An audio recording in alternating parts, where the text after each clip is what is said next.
மகாபாரத யுத்தம் முடிஞ்சது. தர்மர் சக்கரவர்த்தி ஆனார். பீஷ்மர் யுத்த பூமியில அம்பு படுக்கையில படுத்து கிடக்கிறார்.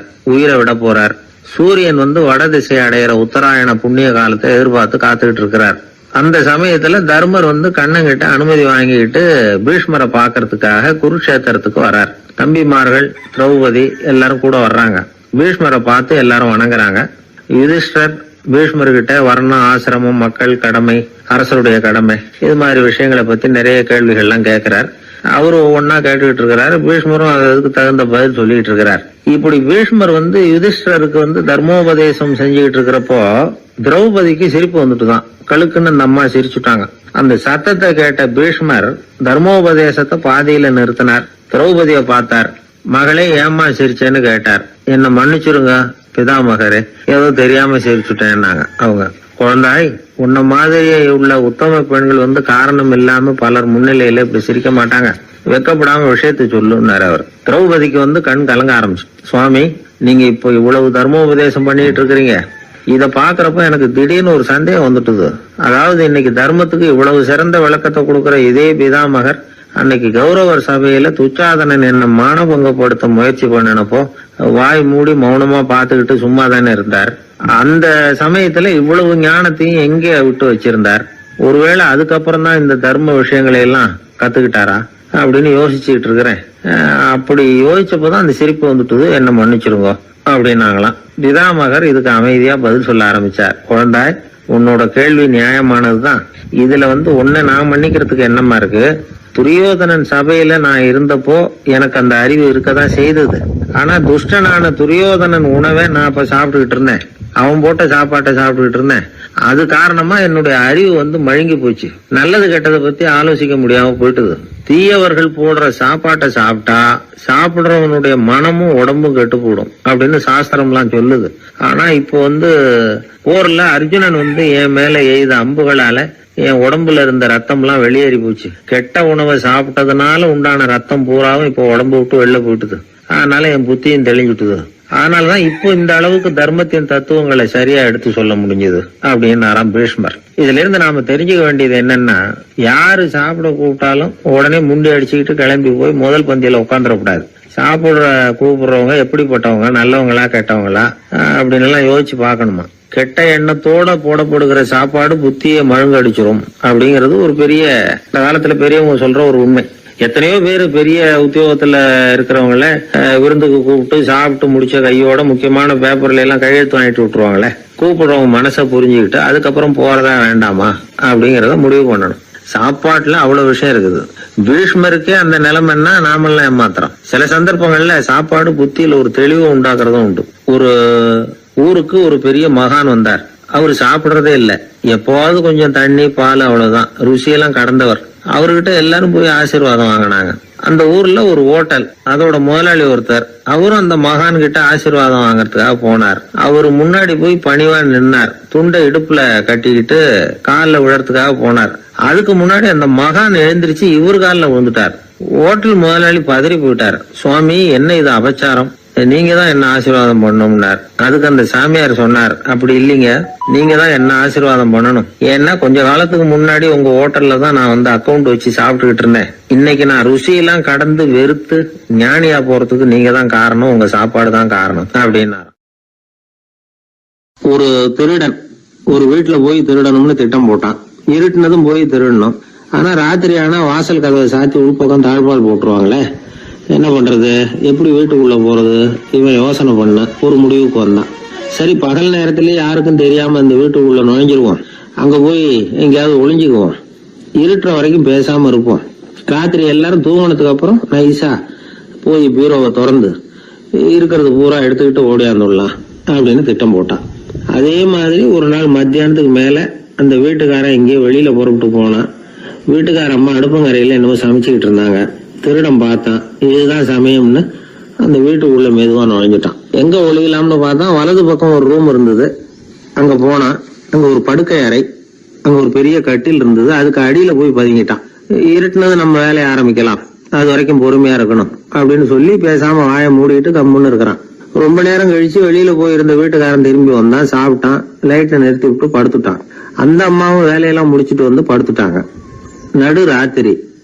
விடி விளக்கு லேசா எரிஞ்சுகிட்டு இருக்கு. வீட்டுக்காரன் லேசா கண்ணை முழிச்சான். கட்லுக்கு நேரா எதிரில ஒரு கண்ணாடி. அதுல பாக்குறான், கட்லுக்கு கீழே ஒரு திருடன் ஒளிஞ்சு இருக்கிறது தெரிஞ்சு போச்சு. உடனே அவன் திருடன் சத்தம் போடல, யோசனை பண்ணான். மேஜையில இருக்கிற கத்தி எடுத்து கையில வச்சுக்குவோமா அப்படின்னு யோசனை பண்ணான். இந்த சந்தர்ப்பத்துல கத்திய உபயோகப்படுத்துறதை விட புத்திய உபயோகப்படுத்துறது தான் சாமர்த்தியம் அப்படின்னு நினைச்சான். உடனே அது பிரகாரம் செயல்பட ஆரம்பிச்சிட்டான். என்ன பண்ணான் தெரியுமா? எதையும் வெளியில காட்டிக்காம ரொம்ப சர்வசாதாரணமா தன்னுடைய மனைவி கிட்ட பேச ஆரம்பிச்சான். மனைவியும் புத்திசாலி, அதனால அவங்களுக்கு தெரியும். அவங்களும் வீட்டுக்காரர் கேட்ட கேள்விக்கு பொருத்தமா பதில் சொல்ல ஆரம்பிச்சாங்க. இவன் கேட்டான், இத பாரு, நமக்கு குழந்தை பிறந்தா அதுக்கு கிருஷ்ணமூர்த்தின்னு தான் பேர் வைக்கணும் அப்படின்னா. அதெல்லாம் முடியாது. ஆம்பளை பிள்ளையா இருந்தா ஏகாம்பரம், பொம்பளை பிள்ளையா இருந்தா பங்கஜவல்லி, இதுதான் அவங்க மாமனார் மாமியார் பேர், அதுதான் வைக்கணும் அப்படின்னாங்க அந்த அம்மா. அதெல்லாம் முடியாது, நான் முடிவு பண்ணிவிட்டேன் கிருஷ்ணமூர்த்தின்னு கத்துனா அவன். இல்ல ஏகாம்பரம் பங்கஜவல்லின்றது இந்த அம்மா. வாதம் முத்தி போச்சு. கிருஷ்ணமூர்த்தி கிருஷ்ணமூர்த்தி கிருஷ்ணமூர்த்தின்னா அவன். ஏகாம்பரம் பங்கஜவல்லின்னு இவங்க கத்துறாங்க. ஒரே சத்தமா போச்சு. இத கேட்டதும் பக்கத்து வீட்டுல இருந்தவங்க, எழுத்த வீட்டுல இருந்தவங்க எல்லாம் எழுந்திரிச்சு ஓடி வந்து இவங்க வீட்டு கதவை தட்ட ஆரம்பிச்சுட்டாங்க. தடன்னு இவன் சாவகாசமா எழுந்திரிச்சு போய் கதவை திறந்தான். என்னங்க இந்த ராத்திரி வேலையில எங்களை எல்லாம் ஏன் கூப்பிட்டீங்க, யாருக்கு என்ன ஆச்சு அப்படின்னு கேட்டாங்க. கேட்டது யாருன்னா பக்கத்து வீட்டு கிருஷ்ணமூர்த்தி, எழுத்த வீட்டு ஏகாம்பரம், பங்கஜவல்லி எல்லாரும். அடடே, உங்களை கூப்பிடலீங்க, குழந்தைக்கு பேர் வைக்கிறது சம்பந்தமா எங்களுக்குள்ள சண்டை வந்துட்டுது, அதுதான் விஷயம். வேணும்னா இதை கட்லுக்கு அடியில ஒளிஞ்சிட்டு இருக்கிறானே ஒருத்தன், அவனை கூட கேட்டு பாருங்க, அவன் தான் இதுக்கு சாட்சி அப்படிங்கிறான் அந்த ஆளு. உடனே எல்லாரும் விஷயத்த புரிஞ்சுக்கிட்டு திருடனை பிடிச்சி போலீஸ்ல ஒப்படைச்சிட்டாங்களாம். நெருக்கடியான நேரங்கள்ல பதறாம புத்திசாலித்தனமா செயல்படணுங்கிறத தெரிஞ்சுக்கிறதுக்காக இந்த கதை. புத்திசாலித்தனமா செயல்படுற ஒரு குடும்ப தலைவி இருக்காங்க. அவங்க என்ன செய்வாங்க தெரியுமா? எல்லாரும் ராத்திரியானா வீட்டை உள்பக்கமா பூட்டி தானே படுப்பாங்க. ஆனா அந்த அம்மா என்ன பண்ணுவாங்கன்னா, வீட்டை வெளிப்பக்கமா ஒரு பூட்டு விடுவாங்க. எழுத்த வீட்டுக்காரங்க கிட்ட சொல்லி தினமும் இப்படி பூட்டி விட சொல்றது பழக்கம். ஏங்க அப்படி செய்யறீங்க? திருடன் சுலபமா உள்ளே வந்துடக்கூடாதுங்கிறதுக்காகவா அப்படின்னு கேட்டாங்க. இல்லைங்க, சுலபமா வெளியில போயிடக்கூடாதுங்கிறதுக்காக அப்படின்னாங்க. என்னங்க சொல்றீங்க அப்படின்னு கேட்டாங்க. ஆமாங்க, இவருக்கு அந்த பழக்கம் உண்டு அப்படின்னு தன்னுடைய வீட்டுக்காரரை காட்டினாங்க. பக்கத்து வீடுகள் பத்திரமா இருக்கணுங்கிறதுக்காக தன்னுடைய வீட்டை பூட்டி வைக்கிறது ஒரு பெரிய விஷயம் தானே. பத்திரிகையில வர்ற செய்திகளை கூட நகைச்சுவையா சொல்றது உண்டு. அதாவது அதை நேரடியா சொன்னா வானொலியில அனுமதிக்க மாட்டாங்க சில விஷயங்களை. அது சின்னாருக்கு கௌரவ குறைச்சல், அது வேடிக்கை கலந்து நகைச்சுவோடு சொல்லும் பொழுது அதை அனுமதிச்சிருவாங்க. அப்ப அந்த விசாரணை கமிஷன் அது நிறைய நடந்துகிட்டு இருந்தது. டெல்லியில இருந்து அமலாக்க பிரிவு அதிகாரிகள்லாம் வராங்க போறாங்கன்னு பத்திரிகையில அமர்க்கலப்பட்ட இடம். அந்த நேரம் நான் ஒரு ரேடியோவில் ஒரு செய்தியை தயார் பண்றோம். அப்ப என்ன பண்ணேன்னா, இது மாதிரி அந்த பத்திரிகை செய்தியை வச்சுக்கிட்டே ஒரு செய்தி சொன்னோம், இன்னொரு தகவல் சொல்லி. என்னன்னா, ஒருத்தன் தமிழ்நாட்டுல ஒரு ஆள், அவன் திடீர்னு கோடீஸ்வரன் ஆயிட்டான். நேற்று வரைக்கும் சாதாரணமா இருந்தாள், இன்னைக்கு கோடீஸ்வரன் ஆயிட்டான். டெல்லியில இருந்து 2 அதிகாரிகள் வராங்க, எப்படி அவன் பணம் சேர்த்தான்னு கண்டுபிடிக்கிறதுக்கு. அவனை கூப்பிட்டு 2 அதிகாரிகளை, எப்படிடா பணம் சேர்த்த? நான் ஒன்னும் தப்பான வழியில பணம் சேர்க்கல சார், நான் பந்தயம் கட்டியே பணக்காரன் ஆயிட்டேன். பந்தயம் கட்டி எப்படிடா பணக்காரன் ஆக முடியும் அப்படின்னா, நீங்க நம்புங்க சார், நான் பந்தயம் கட்டி தான் பணக்காரன், தப்பான வழியில சேரல சார். பந்தயம் கட்டி எப்படிடா கோடீஸ்வரன் அப்படின்னா, நாங்க நம்ப முடியாதுன்னு இருக்கான் விசாரிக்க வந்தவன். அப்படின்னா உங்ககிட்டே ஒரு பந்தயம் கட்டட்டுமான் இருக்கான் விசாரிக்க வந்த வண்டிய. என்னடா பந்தயம் அப்படின்னா, ஒண்ணுமில்ல சார், இது என் கண்ணு, இது என் பல்லு, என் கண்ணை என் பல்லாலேயே கடிக்கிறேன், எவ்வளவு பந்தயம். விசாரிக்க வந்தா 100 ரூபாய் எடுத்து வச்சான், இதை ப்ரூவ் பண்றான்னு. அப்படியே கண்ணை எடுத்துட்டான். அது பளிங்கு கண்ணு, ஏற்கனவே ஒரு கண்ணு பளிங்கு கண்ணு வச்சுனா எடுத்து கடிச்சு விட்டான். இது விசாரிக்க வந்தாலும் 100 ரூபாய் விட்டுட்டு நிக்கிறான். எப்படி பணம் சேர்த்தான்னு வந்தவன். உடனே இன்னொருத்தன், இவன்ட்ட என்னடா பேச்சு கொடுக்காரா, நம்ம பணம் தான் அங்க போயிட்டு இருக்கு, உனக்கு விசாரிக்க தெரியல, போடா நான் விசாரிக்கிறேன்னு அடுத்த வந்தான். அது நீ ஒழுங்கா சொல்ற, எப்படிடா பணம் சேர்த்த சார், நீங்க கொஞ்சம் புத்திசாலியா தெரியுது அவரை விட, நீங்களாவது நம்புங்க சார், பந்தயம் கட்டி தான் பணம் சேர்த்தேன், நான் நம்ப முடியாது அப்படின்னா உங்ககிட்ட இன்னொரு பந்தயம் கட்டட்டுமா அப்படின்றான். வேண்டாம், அவனை ஏமாத்தி விட்டேன் ஆள வேண்டான்றான். இல்ல சார், அவரு ஏமாந்தது பொய் கண்ணு, பளிங்கு கண்ணுன்னு தெரியாது, ஏமாந்துட்டார். உங்ககிட்ட பந்தயம் கட்டது நெஜம் கண்ணு, இந்த பக்கம் பளிங்கு கண்ணு கிடையாது, நெஜம் கண்ணு, இதை பல்லால கடிக்கிறேன் அப்படின்னு அவன் ஒரு 100 ரூபாய் எடுத்து வச்சான். இவன் அப்படியே பல் செட்டை கேட்டினான் தனியா, அப்படியே கேட்டு கடிச்சு விட்டான்.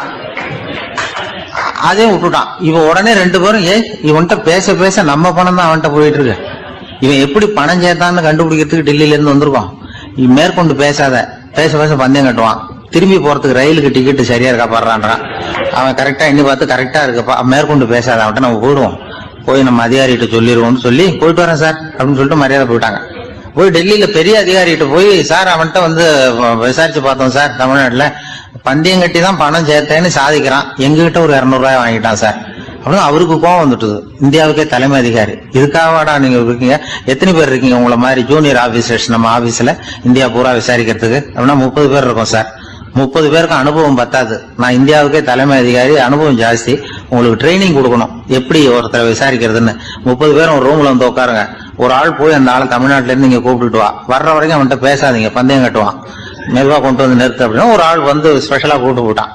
இது மாதிரி மேடையில நிறுத்திவிட்டு ஒரு தலைமை அதிகாரி 30 ஜூனியர் அதிகாரிகள் அவங்களுக்கு பயிற்சி கொடுக்குறார். இவனை பார்த்து, ஒழுங்கா சொல்லு எப்படி பணம் சேர்த்த, நான் இந்தியாவுக்கே தலைமை அதிகாரி, என்கிட்ட உண்மையை ஒத்துக்கிட்டீங்கன்னா உன்னை அப்ரூவர் ஆக்கிடுவேன் அல்லது தண்டனையை குறைப்பேன், அந்த அதிகாரம்லாம் என்கிட்ட உண்டு, ஒழுங்கா சொல்லு அப்படிங்கிறார். அவன், சார் நீங்க இந்தியாவுக்கே தலைமை அதிகாரி, அனுபவம் ஜாஸ்தி, நீங்களாவது நம்புங்க சார், நான் பந்தயம் கட்டி தான் பணம் சேர்த்தேங்கிறான். இங்கேயே வந்து இப்படி சாதிக்கிறேன், உன்னை நம்ப முடியாதுரா அப்படின்னா உங்ககிட்ட ஒரு பந்தயம் கட்டட்டுமா நானா அவர்கிட்ட போய், வானண்டா என் ஆளை ஏமாத்தி விட்டேன் அப்படின்னா, இல்ல சார் அவங்க ஏமாந்தது என் உடம்ப பத்தின ரகசியம், என் கண்ணு பளிங்கு கண்ணுன்னு தெரியாது, நான் பல் செட்டு கட்டியிருந்தது தெரியாது, ஏமாந்துட்டாங்க. இப்ப நான் உங்ககிட்ட கட்டுற பந்தயம் உங்க உடம்ப பத்தின ரகசியம். என் உடம்புல என்னடா ரகசியம், முதுகுல, உங்க முதுகுல 1 ரூபா அகலத்துக்கு கருப்பா ஒரு மச்சம் இருக்கு, உண்டா இல்லையானா, இல்லேன்னு தெரியும் அவருக்கு. இல்லடா நேத்து வரைக்கும் இல்ல சார், இப்ப இருக்குது மச்சம் அப்படின்னு உடனே 100 ரூபாய் எடுத்து வச்சார் அவர் தலைமை அதிகாரி. ஒரு 100 ரூபாய் வச்சு சட்டையை கட்டி காட்டுறாரு, மச்சம் இல்ல, இவன் தோத்துட்டான் இங்கிருந்து போனவன். உடனே 200 ரூபாய் எடுத்து வச்சுக்கிட்டு, தோழர்களே இப்படிதான் ஒருத்தரை விசாரிக்கணும், என்கிட்ட ஏமாந்துட்டான் பாருங்க, துருவி துருவி விசாரிக்கிறதுன்னு சொல்றாங்களே இதுதான் அப்படின்னு விளக்கம் கொடுத்தாரு. அப்போ இவன் மெதுவா ஆரம்பிச்சான, சார் இந்த பந்தயத்துல உங்களுக்கு 200 ரூபாய் லாபம், ஆனா இதே பந்தயத்துல எனக்கு 2900 ரூபாய் லாபம் சார் அப்படின்றான். என்னடா பண்ண அப்படின்னு கேட்டிருக்காரு. உங்களுக்கு தெரியாம இந்த 30 பேர்கிட்டையும் தனித்தனியா ஒரு பந்தயம் கட்டியிருக்கேன். 30 பேர்கிட்ட என்னடா பந்தயம் கட்டினேன், ஒண்ணும் இல்ல சார், உங்க எல்லாரும் முன்னாடியும் உங்க மேலதிகாரியை சட்டையை கேட்ட வைக்கிறேன், உங்களுக்கு பந்தயம் கட்டினேன், போயிட்டு பூரா எனக்கு 2900 ரூபாய் லாபம். அவரு பார்த்தா அதிர்ச்சி ஆயிட்டாரு. தலைமை, சார் நீங்க போங்க சார் அப்படின்னு சொல்லி ஒரு ஆளை கொண்டு போய், சாரை கொண்டு போய் மரியாதையா பக்கத்து ரூம்ல விட்டாங்க. இனிமே அவர்கிட்ட யாரும் பேசாதீங்க வாங்கன்னு சொல்லிவிட்டு, அதுக்கப்புறம் தோழர்களே, இவர் பேச ஆரம்பிச்சாரு, தோழர்களே இனிமே யாரும் தமிழ்நாட்டு பக்கம் விசாரிக்க போகாதீங்க, நீங்க யாராவது போறதுன்னா மத்திய பிரதேசம், உத்தரப்பிரதேசம், இப்படி எத்தனையோ பிரதேசம் இருக்கு, போயிட்டு வாங்க, தமிழ்நாட்டுக்கு மட்டும் போகாதீங்க, ஏன்னா அங்க போனா நம்ம பணத்துக்கு ஆபத்து வந்துருது அப்படின்னு சொன்னாருன்னு இந்த கதையை ரேடியோல சொன்னேன். இந்த கதையை உண்மை சம்பவமா சொன்னா அனுமதிச்சிருக்க மாட்டாங்க. இந்த நகைச்சுவைக்கு உள்ள மரியாதை என்னன்னா, அது ஒரு கதை மாதிரி உண்டு பண்ணி இப்படி சொன்னதும், இதுல என்ன என்னுடைய விசேஷம்னா, இந்த ஸ்கிரிப்ட வாங்கிட்டு வர சொல்லி மந்திரியினுடைய பிஏ வந்தார். ஒரு மந்திரி அப்ப இருந்தவர், அவர் பிஏ அடிக்கடி வருவார். வந்து இந்த போன நேற்று முந்தா நாள் ரேடியோவில் சொன்ன அந்த இன்னொரு தகவல் காப்பி ஒண்ணு வாங்கிட்டு வா அப்படி இப்படின்னு கூப்பிடுவார். மேடையில பேசுறதுக்கு எங்களுக்கு தேவை, உபயோகப்படும்னு கேட்பார். அவரு இந்த நிகழ்ச்சி வந்தப்போ உடனே அன்னைக்கு வந்துட்டார் அந்த பிஏ. இன்னைக்கு காலையில சொன்னீங்களே சார், மந்திரி கேட்கிறாரு மேடையில பேசுறதுக்கு அப்படின்னு. நான் அப்பதான் ஆச்சரியப்பட்டேன், பாருங்க இந்த நகைச்சுவைக்கு உள்ள மரியாதை. அவரே கேட்கிறார், சொல்லப்பட்டதே அவரை பத்தி தாங்கிறது தெரியாம அவரே எப்படி சொல்ல, அதுதான் சிரிப்புக்கு உள்ள மரியாதைங்கிறது. அது யாரை பத்தி சொல்றோமோ அவருக்கு தெரியாம கூட சொல்லலாம் அதை. அப்படி இது உண்மையில நடந்த சம்பவம். அந்த மந்திரி, அந்த அமைச்சர் இப்ப இல்ல, உயிரோட எல்லாம் இப்ப இருந்து வாங்கிட்டு இருந்தார். ஒரு ஊர்ல ஒருத்தர் இருந்தான். ஏதோ ஒரு சின்ன அலுவலகத்துல வேலை பார்த்துக்கிட்டு இருந்தான். ரொம்ப ஏழை. வர்ற கொஞ்சம் வருமானத்தை வச்சு வாழ்க்கையை ஓட்டிக்கிட்டு இருந்தான். ஒரு நாள் தெரு வழியா அவன் நடந்து வந்துகிட்டு இருக்கிறான். தெருவில் ஒரு காசு கிடந்தது. அதை பார்த்துட்டான். அது குனிஞ்சு எடுத்தான். அது ஒரு பழங்கால காசு. அந்த காசு நடுவில் ஒரு துளை இருந்தது. அதாவது துளையிட்ட நாணயம். பழங்காலத்தில் புழக்கத்தில் இருந்த ஒரு நாணயம் அது. துளையிட்ட நாணயம் கிடைச்சதுன்னா ரொம்ப நல்லது, அது அதிர்ஷ்டம் அப்படின்னு ஒரு நம்பிக்கை உண்டு. இவன் கையில் அது கிடைச்சதும் ரொம்ப சந்தோஷப்பட்டான். இனிமே என்னுடைய கஷ்டம்லாம் தீரப்போகுது, அதிர்ஷ்டம் என்னை தேடி வரும், நான் பணக்காரன் ஆயிடுவேன் அப்படின்னு சொல்லிட்டு அந்த காசை தன்னுடைய கோட்டு பையில் பத்திரமா போட்டு வச்சுக்கிட்டான். அடிக்கடி அதை தொட்டு பார்த்துக்கிறது உண்டு, வெளியில் எடுக்க மாட்டான்.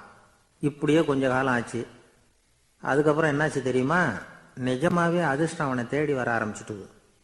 செல்வம் வந்து குவிஞ்சுது. பணம், பதவி, புகழ் எல்லாம் வந்து சேர்ந்தது. சமூகத்தில் அவன் ஒரு பெரிய மனுஷன் ஆயிட்டான். எல்லாரும் அவனை பாராட்டினாங்க. அவன் எதை தொட்டாலும் வெற்றி, எல்லாம் அந்த காசோட மகிமை அப்படின்னு அவன் மனசுக்குள்ள நினைச்சுக்கிட்டான். தினமும் காலையில் அந்த கோட்டை போட்டுக்கிட்டு தான் வெளியில் கிளம்புவான். புறப்படுறதுக்கு முன்னாடி கோட்டு பாக்கெட்டை தொட்டு பார்த்துக்குவான், உள்ள காசு இருக்கா அப்படிங்கிறத உறுதிப்படுத்திக்குவான். அதுக்கப்புறம் தான் வெளியில் கிளம்புவான். இப்படியே பல வருஷம் ஓடி போச்சு. ஒரு நாள் அவனுக்கு அந்த ஆசை வந்துட்டுது. அதாவது அந்த துளையிட்ட நாணயத்தை எடுத்து கண்ணால் பார்க்கணும் அப்படின்னு. காலையில் சாப்பிட்டுக்கிட்டு இருந்தான். அப்போ தன்னுடைய மனைவி கிட்ட சொன்னான், ரொம்ப நாளைக்கு அப்புறம் என்னுடைய அந்த நாணயத்தை இன்னைக்கு வெளியில் எடுத்து பார்க்க போறேன்னா. என்னத்துக்கு அது, இப்போ அதை பார்க்க வேணாமே அப்படின்னு மெதுவாக இழுத்தாங்க அந்த அம்மா. இல்லை இல்லை, நான் பார்த்தே தீரணும் அப்படின்னு அவன் தன்னுடைய சட்டை பைக்குள்ள கையை விட்டான். உள்ள இருந்த நாணயத்தை வெளியில் எடுத்தான். பார்த்தா அவனுக்கு ஆச்சரியமா போச்சு. அந்த நாணயத்தில் தொலையே இல்லை. என்ன ஆச்சு அப்படின்னு சொல்லி அவன் ரொம்ப குழம்பி போயிட்டான். இப்போ அந்த அம்மா சொன்னாங்க, நான் தான் ஒரு நாள் உங்கள் கோட்டு ரொம்பவும் தூசியாக இருக்கேன்னு சொல்லி அதை ஜன்னலுக்கு வெளியில் உதறினேன். உள்ளே இருந்த அந்த காசு அப்போ எனக்கு தெரியாது, ஞாபகத்தில் இல்லை. அது தெருவில் விழுந்துட்டது போல இருக்கு. அதுக்கப்புறம் எவ்வளவோ தேடி பார்த்தேன், கிடைக்கல. அதுக்குள்ளே அதை யாரோ எடுத்துகிட்டு போயிட்டாங்க போல இருக்கு. அது இல்லைங்கிறது உங்களுக்கு தெரிஞ்சால் வருத்தமாக இருக்குமேங்கிறதுக்காக நான் தான் வேற ஒரு நாணயத்தை எடுத்து சட்டை பைக்குள்ளே வச்சுட்டேன் அப்படின்னு விவரத்தை சொன்னாங்க அந்த அம்மா. இது எப்போ நடந்ததுன்னு கேட்டான். உங்களுக்கு அந்த காசு கிடைச்சதே அன்னைக்கு மறுநாளே இது நடந்து போச்சு அப்படின்னாங்களாம். இதை கொஞ்சம் யோசனை பண்ணி பாருங்க. அவனுக்கு அதிர்ஷ்டத்தை கொடுத்தது அந்த நாணயம் இல்லை, அவனுடைய நம்பிக்கை, அதாவது தன்னம்பிக்கை. அதுதான் வேலை செஞ்சிருக்கு. இதுல இருந்து நாம தெரிஞ்சுக்க வேண்டியது என்னன்னா, வாழ்க்கையில முன்னேற நினைக்கிறவங்களுக்கு தன்னம்பிக்கை ரொம்ப முக்கியம். அது இல்லைன்னா முன்னேற முடியாது. ஒருத்தன் சொன்னானா, நான் எப்பவுமே என்னதான் சார் நம்புவேன், மற்றவங்கள நம்ப மாட்டேன். நேற்றுக்கு பாருங்க, திடீர்னு 10 பேர் என்ன அடிக்க வந்துட்டாங்க, நான் ஒருத்தனாவே அதை சமாளித்தேன் அப்படின்றான் ரொம்ப பெருமையா. அது எப்படின்னு கேட்டாங்களாம். ஒரே ஓட்டமா அங்கேருந்து ஓடி வந்துட்டேன் அப்படின்னு நானா. ஒரு ஊர்ல ஒருத்தர் இருந்தார், ரொம்ப நல்லவர். யாருக்காவது ஏதாவது கொடுத்துக்கிட்டே இருப்பார், கொடையாளி. தினமும் யாராவது ஒருத்தருக்கு ஏதாவது கொடுக்கலன்னா அவருக்கு தூக்கம் வராது, அப்படி ஒரு பழக்கம். அது மட்டும் இல்லை, அவர் கொடுக்கறது அடுத்தவங்களுக்கு தெரியாது, அவ்வளவு ரகசியமா அதை கொடுப்பார். வலது கை கொடுக்கறது இடது கைக்கு தெரியக்கூடாதுன்னு சொல்லுவாங்கல்ல, அது மாதிரி அவர். ஒரு நாள் ராத்திரி அவர் ஏற்கனவே தயாராக கட்டி வச்சிருந்த பணம் முடிச்ச கையில் எடுத்துக்கிட்டு வீட்டை விட்டு வெளியில் வந்தார். தெருவில் இறங்கி நடந்தார். இன்னைக்கு யாருக்கு தர்மம் செய்யறது அப்படின்னு யோசனை பண்ணிக்கிட்டே இருட்டில் நடந்து வந்துக்கிட்டு இருக்கிறார். யாரோ ஒருத்தர் எதிரில் வர்றது மாதிரி தெரிஞ்சுது. உடனே அவர் கிட்ட போனார். தன்கிட்ட இருந்த பணம் முடிச்ச அவசரமாக அவர் கையில் திணிச்சுட்டு திரும்பி வந்துட்டார். அப்பாடா, ஒரு வழியாக யாருக்கும் தெரியாமல் இன்னைக்கு தர்மம் பண்ணியாச்சு அப்படிங்கிற மகிழ்ச்சி, மன நிறைவு அவர் முகத்தில். நிம்மதியாக தூங்கினார். அப்புறம் எழுந்திரிச்சார். மறுநாள் காலையில் ஊரு பூரா ஒரே பேச்சு. என்ன பேச்சுன்னா, நேற்று ராத்திரி ஒரு திருடன் கையில் யாரோ பணத்தை கொடுத்துட்டு போயிருக்கிறாங்க அப்படின்னு எல்லாரும் பேசிக்கிட்டு இருக்கிறாங்க. இதை கேள்விப்பட்டதும் அந்த பெரியவருக்கு ரொம்ப வருத்தமாக போச்சு. அடடா, போயும் ஒரு திருடனுக்காக உதவி பண்ணியிருக்கிறோம், பிரயோஜனம் இல்லாமல் போயிட்டுதே அப்படின்னு நினைச்சார். சரி, இன்னைக்கும் யாருக்காவது உதவி பண்ணணும் அப்படின்னு முடிவு பண்ணினார். ராத்திரி நேரம் வந்தது. இவர் வழக்கம் போல தெருவில் இறங்கி நடந்தார். கையில் பணம் முடிச்சு. எதிரில் ஒரு பொன் உருவம் மங்கலா தெரிஞ்சது. இவர் உடனே அந்த பெண்கிட்ட பணத்தை கொடுத்துட்டு திருப்தியா திரும்பி வந்துட்டார். மறுநாள் காலையில ஊர் பூரா என்ன பேசிக்கிட்டாங்க தெரியுமா? நேற்று ராத்திரி நெறி தவறி நடக்கிற ஒரு பெண்ணின் கையில யாரோ வச்சுட்டு போயிருக்கிறாங்க அப்படின்னு எல்லாரும் பேசிக்கிறாங்க. அடடா, இன்னைக்கும் தவறுதலா நடந்து போச்சு அப்படின்னு ஒரு வருத்தப்பட்டார். இருக்கட்டும், இன்னைக்கும் ஏதாவது தர்மம் பண்ணுவோம் அப்படின்னு நினைச்சுக்கிட்டாரு. 3வது நாள் ராத்திரியும் புறப்பட்டார். இப்பவும் எதிரில் ஒருத்தர் வந்தார். இவர் பணத்தை கொடுத்தார், திரும்பி வந்துட்டார். மறுநாள் மக்கள் என்ன பேசிக்கிட்டாங்கன்னா, நேற்று ராத்திரி ஒரு செல்வந்தர் கையில் யாரோ பணத்தை கொடுத்துட்டு போயிருக்கிறாங்க அப்படின்னு பேசிக்கிட்டாங்களாம். அவருக்கு ரொம்ப வருத்தமாக போயிட்டுது. என்ன இது, தினம் இப்படி ஆகிக்கிட்டு இருக்குதே அப்படின்னு நினச்சிக்கிட்டே படுத்து தூங்கினார். அன்னைக்கு ராத்திரி ஒரு கனவு. அந்த கனவுல இறைவன் வந்து சொன்னாராம், இதோ பாருப்பா, நீ கொடுத்த தர்மம் வீணா போயிடல. உன்கிட்ட பணம் வாங்கின அந்த திருடன் திருந்திட்டான், அந்த பொண்ணும் திருந்திட்டா, அந்த செல்வந்தனும் கொடையாளி ஆயிட்டான், எல்லாருக்கும் உதவி பண்ண ஆரம்பிச்சுட்டான் அப்படின்னு சொன்னாராம். இந்த கதையை சொன்னவர் யாருன்னா நபிகள் நாயகம். இதுல உள்ள கருத்து என்னன்னா, நல்ல மனசோட தர்மம் பண்ணுனா அது வீணா போறதில்லை. இன்னொரு கருத்து, தர்மம் வந்து தன்னை மட்டும் அல்ல அடுத்தவங்களையும் தீமையிலிருந்து காப்பாற்றும். இதுதான் நாம புரிஞ்சுக்க வேண்டியது. இந்த காலத்திலயும் இது மாதிரி சில சம்பவங்கள் நடக்கிறது உண்டு. ஒரு பெரியவர் இருட்டில் நடந்து வந்துகிட்டு இருந்தாரு. எதிரில் வந்த ஒருத்தன் வலுக்கட்டாயமா இவர் கையை பிடிச்சி ஒரு பண முடிப்பை கொடுத்து வச்சுக்க சொல்லிவிட்டு விலகி போயிட்டான். பெரியவருக்கு ஆச்சரியம், இந்த காலத்திலயும் இப்படி வலது கை கொடுக்கறது இடது கைக்கு தெரியக்கூடாதுன்னு நினைக்கிற கொடையாளிகள் உண்டு போல இருக்கு அப்படின்னு யோசனை பண்ணிக்கிட்டே நடந்தார். கொஞ்சம் தூரம் போயிருப்பாரு. அதுக்குள்ள அதே ஆள் திரும்பி வந்தான். கொடுத்த பண முடிப்பை திருப்பி கொடுங்க அப்படின்னு கேட்டு வாங்கிட்டான். இவருக்கு ஒன்றும் புரியல. ஏன் இப்படி பண்றேன்னார். அது ஒன்றும் இல்லைங்க, கொஞ்ச நேரம் இதை உங்ககிட்ட கொடுத்து வச்சிருந்தேன் அவ்வளவுதான் அப்படின்னா. ஏன்னு கேட்டார். என்னை பின்னாடி போலீஸ் தேடிக்கிட்டு வந்துகிட்டு இருக்குது, அதுதான் அப்படி பண்ணேன். இப்போ போயிட்டு இனிமே ஒன்றும் பயம் இல்லை அப்படின்னு சொல்லிவிட்டு அவன் பாட்டுக்கு நடந்து போறான். ஜெருசலேம் அங்க உள்ள ஒரு தேவாலயம். அதுல உள்ள பலிபீடத்தின் முன்னாடி ஒரு பெட்டி உண்டு. அது காணிக்கை பெட்டி. ஆலயத்துக்கு வர்றவங்க பிரார்த்தனை பண்ணிவிட்டு திரும்பி போற சமயத்துல அந்த பெட்டியில காணிக்கை போடுவாங்க. அவங்களால எவ்வளவு முடியுமோ அவ்வளவு போடுறது வழக்கம். அவங்கவுங்க வசதிக்கு தகுந்த மாதிரி போடுவாங்க. வசதி உள்ளவங்களா இருந்தாலும் சரி, வசதியே இல்லாத வறியவர்களா இருந்தாலும் சரி, ஆலய காணிக்கை பெட்டியில காசு போடுறது அவங்களுக்கு ரொம்ப பெருமையான ஒரு செயல். ஒரு சமயம் இயேசு தம்முடைய சீடர்களோடு அந்த ஆலயத்துக்கு வரார். அங்க உட்காந்து ரொம்ப நேரம் வழிபாடு பண்ணிட்டு இருக்கிறார். சீடர்களும் அந்த ஜபத்துல கலந்துக்கிட்டாங்க. வழிபாடு முடிஞ்சுது. இயேசு உட்கார்ந்துருக்கிறார். காணிக்கை பெட்டியில காசு போடுறவங்கள கவனிக்கிறார். சீடர்களும் அதையே கவனிச்சுக்கிட்டு இருக்கிறாங்க. ரொம்ப பேர் வரிசையா வந்தாங்க. அவங்களால முடிஞ்ச அளவுக்கு காசு போட்டுட்டு அவங்க பாட்டுக்கு போய்கிட்டு இருக்கிறாங்க. வசதியானவங்க நிறைய பேர் வந்தாங்க. அதுக்கு மத்தியில வயசான ஒரு அம்மா, அவங்களும் வந்து காசு போட்டுட்டு போறாங்க. இப்போ இயேசு தன்னுடைய சீடர்கள் பக்கம் திரும்பினார். ஒரு கேள்வி கேட்டார். இப்போ இந்த காணிக்கை பெட்டியில நிறைய பேர் வந்து காசு போட்டுட்டு போறத நீங்க கவனிச்சிங்க.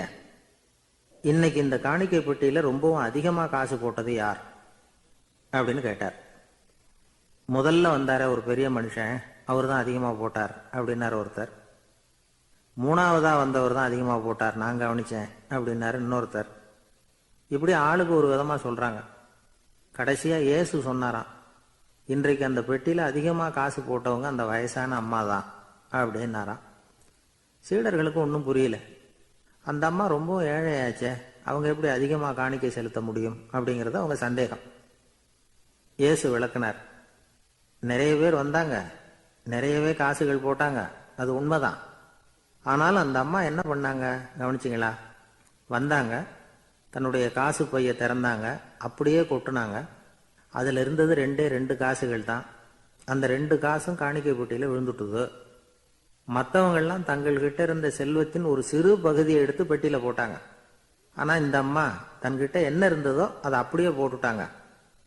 தன்னுடைய பிழைப்புக்காக வச்சிருந்த அவ்வளவையும் இழக்கிறதுக்கு தயாராயிட்டாங்க. அவ்வளவு தாராள மனசு அவங்களுக்கு. அதனால அவங்க செலுத்தின காணிக்கை தான் அளவுல அதிகம் அப்படின்னார். விலை மதிப்பில்லாத முத்து புதையல் ஒருத்தனுக்கு கிடைக்க போகுதுன்னு வச்சுக்கோங்க. அதன் மதிப்பை உணர்ந்தவன் என்ன பண்ணுவான்? அதை அடையறதுக்காக தன்கிட்ட இருக்கிற எதையும் கொடுக்கறதுக்கு தயாரா இருப்பான் இல்லையா? அது மாதிரிதான் இதுவும் அப்படின்னார். உலக மதிப்பீடுகளை துரும்பா தூசியா மதிச்சு அதையெல்லாம் உதறி விடுகிறவன் இறையருள் அப்படிங்கிற இணையில்லாத செல்வத்தை பெறுகிறான் அப்படிங்கிறது இதுல உள்ள கருத்து. இறைவனுக்காக இழப்பதுன்னா துன்பப்படுகிறவர்களுக்காக, ஏழைகளுக்காக, ஏதுமற்றவர்களுக்காக இழப்பது அப்படின்னு அர்த்தம். உங்கள் அயலானுக்கு நீங்கள் என்ன உதவி செய்தாலும் அதை எனக்கே செய்கிறீர்கள் அப்படின்னு இயேசு சொல்லியிருக்கிறார். அடுத்தவங்களுக்கு உதவணுங்கிற குணம் இன்னைக்கு ரொம்ப குறைஞ்சு போச்சு. ஒருத்தன் வாழைப்பழத்தோல் வழுக்கி கீழே விழுந்துட்டான். பக்கத்துல இருந்த நண்பன் உடனே இவனை தூக்கிக்கிட்டு போய் ஆஸ்பத்திரியில சேர்த்துட்டான். அதுக்கப்புறம் சொன்னான், நீ அந்த வாழைப்பழத்தோல்ல காலை வைக்க போறத முன்னாடியே நான் கவனிச்சுட்டேன் அப்படின்னானா. அப்படின்னா அப்பவே நீ எனக்கு உதவி செஞ்சிருக்கலாமே அப்படின்னானா அவன். நான் டாக்டருக்கு உதவலாம்னு நினைச்சுட்டேன் அப்படின்னா இவன். ஒரு ஊர்ல ஒரு மன்னர் இருந்தார். ஒரு நாள் அவருடைய அரசவைக்கு ஒரு ஓவியன் வந்தான். அவன் சீனா தேசத்திலிருந்து வந்தவன், தாவோ சிந்தனையாளன். அவன் அங்க வந்து மன்னர் முன்னாடி நிக்கிறான். யாரும் செய்ய முடியாத ஒரு காரியத்தை என்னால செய்ய முடியும்னா. இவன் இப்படி சொன்னதை கேட்டதும் ஏற்கனவே அங்க இருந்த அரசவை ஓவியன் ஒருத்தனுக்கு கோபம் வந்துட்டுது. இதோ பாரு, இப்படி எல்லாம் பேசக்கூடாது. நான் வேணும்னா உன்னுடைய சவாலை ஏத்துக்கிறேன் அப்படின்னா. நாம 2 பேரும் ஓவியம் தீட்டுவோம். அதை பார்த்துட்டு நம்ம 2 பேர்ல யாரு சிறந்த ஓவியன் அப்படிங்கறத மன்னரே தீர்மானம் செய்யட்டும். என்ன சொல்ற அப்படின்னு கேட்டான் அவன். அவனும் சரின்னு ஒத்துக்கிட்டான். போட்டி ஆரம்பமாச்சு. அரசர் அவங்களுக்கு 2 சுவர்களை ஒதுக்கி கொடுத்தார். 6 மாச காலம் அவகாசம் கொடுத்தார். 2 ஓவியர்களும் அவங்கவங்க வேலையை ஆரம்பிச்சாங்க. இரவு பகலா வேலை செய்ய ஆரம்பிச்சுட்டாங்க. 6 மாசம் முடிஞ்சது. அரசர் வந்து பார்த்தார். முதல்ல தன்னுடைய அரசவை ஓவியர் தீட்டி இருந்த ஓவியத்தை பார்த்தார். ரொம்ப பிரமாதமா இருந்தது. பாராட்டினார். இதோ பாரு, உன்னுடைய ஓவியம் அற்புதமா இருக்கு, உயிரோட்டம் உள்ளதா இருக்குது, கலையின் உச்சமே இதுதான், இதை விட சிறந்த ஒரு ஓவியத்தை வேற யாராலையும் படைக்க முடியாது அப்படின்னார். அதுக்கப்புறம் அந்த சீன ஓவியன் கிட்ட போனார். எங்க உன்னுடைய ஓவியம்னு கேட்டார். திரைச்சீலையை விலக்கி விட்டு பாருங்கன்னா. மன்னர் வந்து அந்த திரைச்சீலையை விளக்குனார். உள்ள வந்து ஓவியம் இருக்க வேண்டிய இடம் கண்ணாடி மாதிரி தெரிஞ்சுது. அவன் அந்த 6 மாச காலமா அந்த சுவரை வந்து தேய்ச்சி தேய்ச்சி கண்ணாடி மாதிரி ஆக்கி வச்சிருக்கிறான். அதுக்கு நேரா எதிர் சுவர்ல அரசவை ஓவியம் தீட்டின ஓவியம் இருக்கு.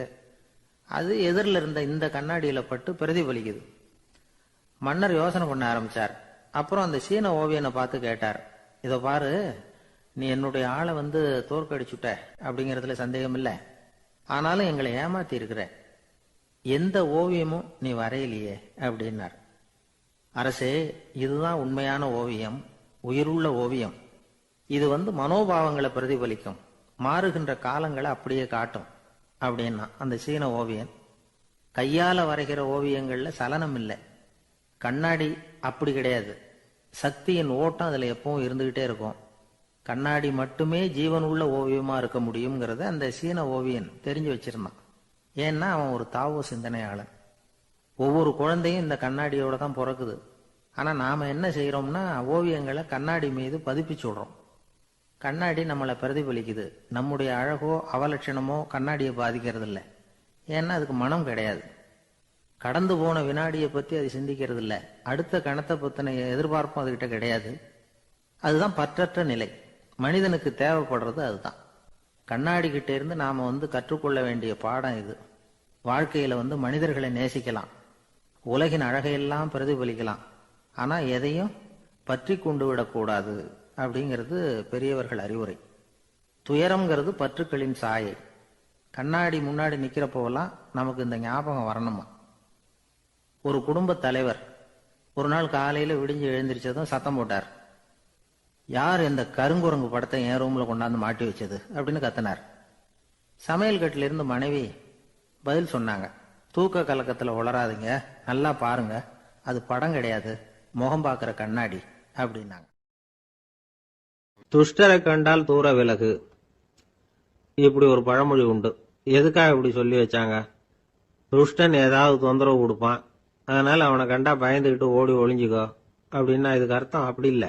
ஒரு துஷ்டன் கிட்ட நெருங்கி போறோம்னு வச்சுக்கோங்க, அவன் நமக்கு கெடுதலான ஆலோசனைகள் எதையும் சொல்லலாம், அல்லது அவன் தீய உணர்வுகள் உள்ளவனா இருக்கலாம், அல்லது தீய செயல்கள் செய்யக்கூடியவனா இருக்கலாம், அல்லது தீய நட்புனால அவன் ஏற்கனவே கெட்டு போனவனா கூட இருக்கலாம்.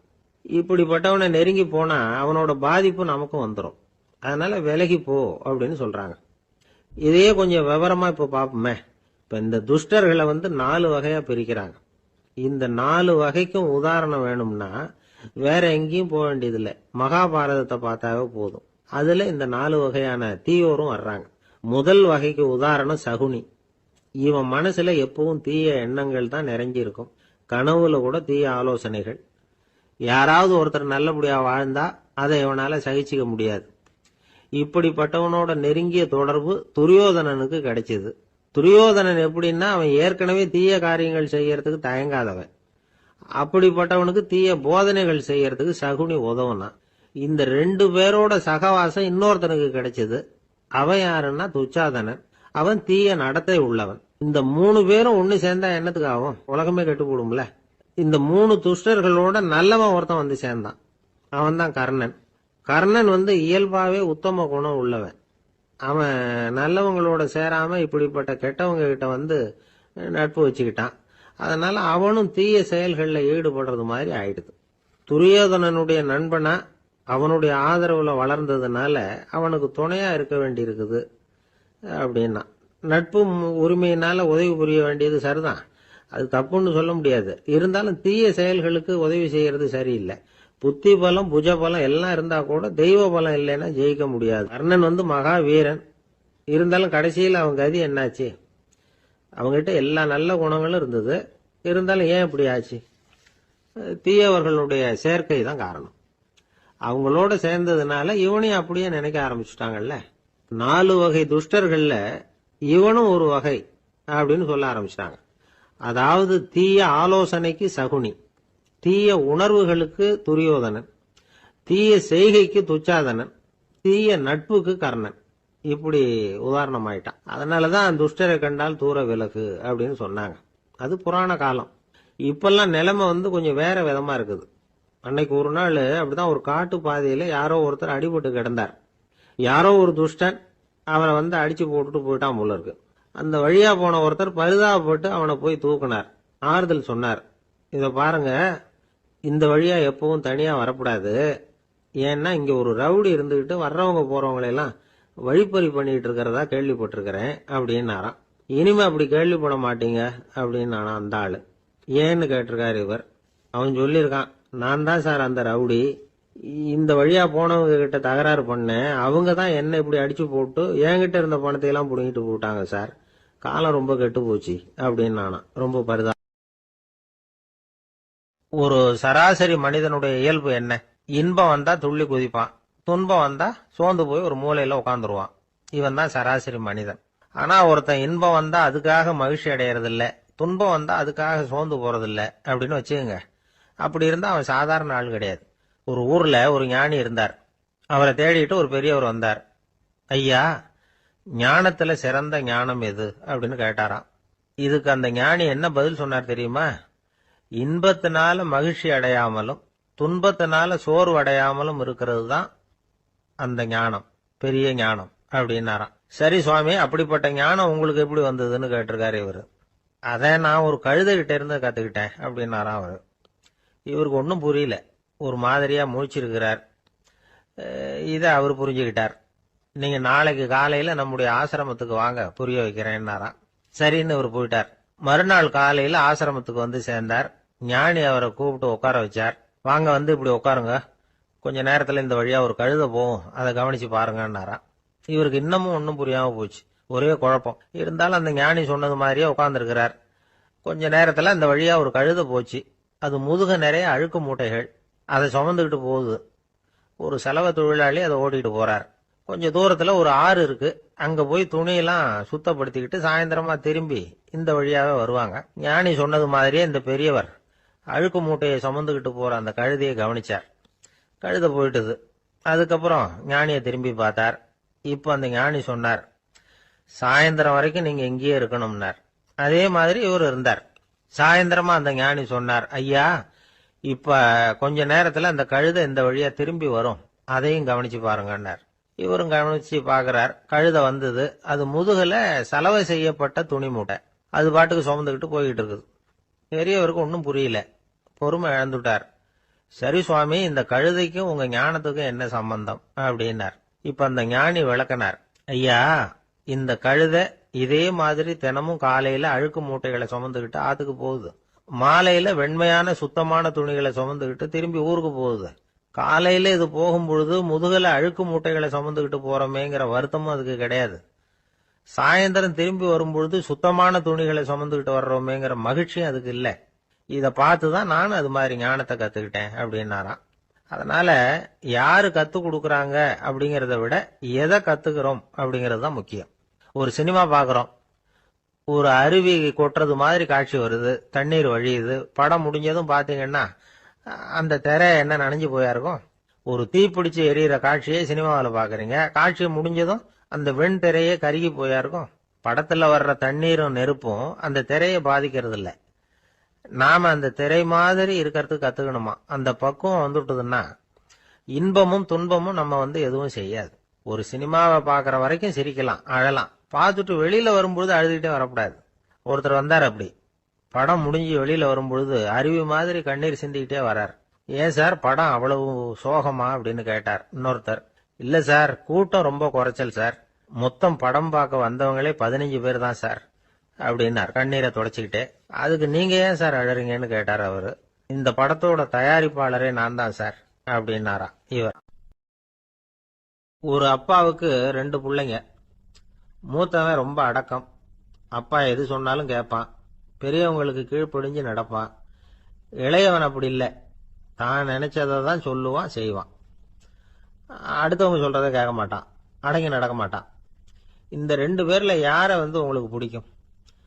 பெரியவனை தான் பிடிக்கும். ஏன்னா அவன் தான் சொல்ற பேச்சை கேட்கிறவன் அப்படின்னு சொல்லுவீங்க. ஆனா ஒரு ஞானி என்ன சொல்றாரு தெரியுமா? ஒரு குழந்தை அதன் அறிவுக்காக மதிக்கப்பட வேண்டுமே தவிர அதனுடைய கீழ்ப்படியும் தன்மைக்காக அல்ல அப்படிங்கிறார். நம்ம குழந்தைகளை சுயமா சிந்திக்கிறதுக்கு நாம விடுறதில்லை. மற்றவங்களை பார்த்து காப்பி அடிக்கிறதுக்கு தான் நாம் அவங்களுக்கு கற்றுக் கொடுக்குறோம். புகழ்பெற்ற மனிதர்கள் சிலருடைய பேரை சொல்லி நீயும் அவர் மாதிரி ஆகணும், இவர் மாதிரி ஆகணும் அப்படின்னு சொல்லிகிட்டே இருக்கிறோம்.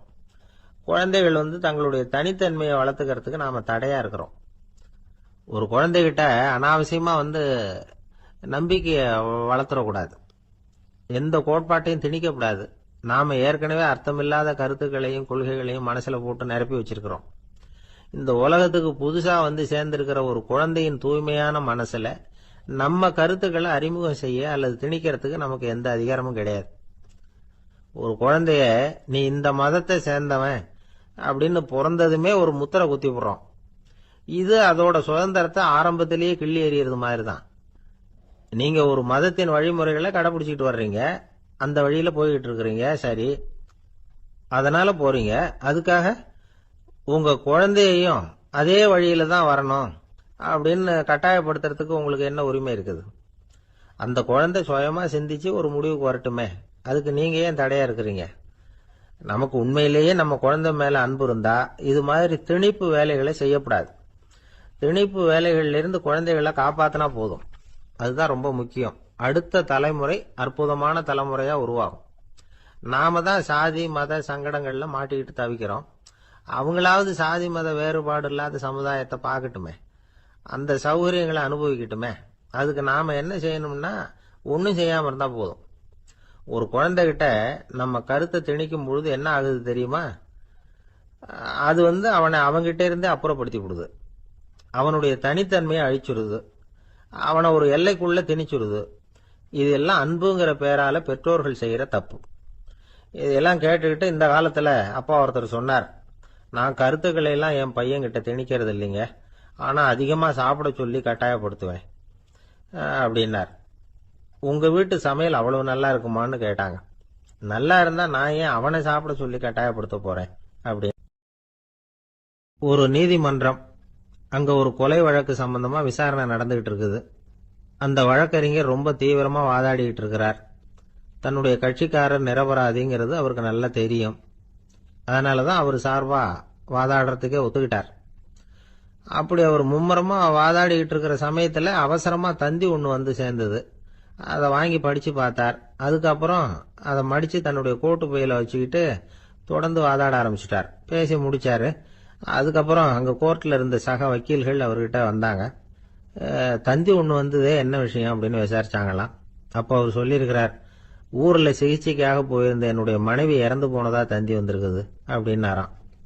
மற்ற வக்கீல்களுக்கு அதிர்ச்சி. என்னங்க இது, மனைவி இறந்ததை விட கேஸ் முக்கியமா உங்களுக்கு அப்படின்னு கேட்டிருக்கிறாங்க.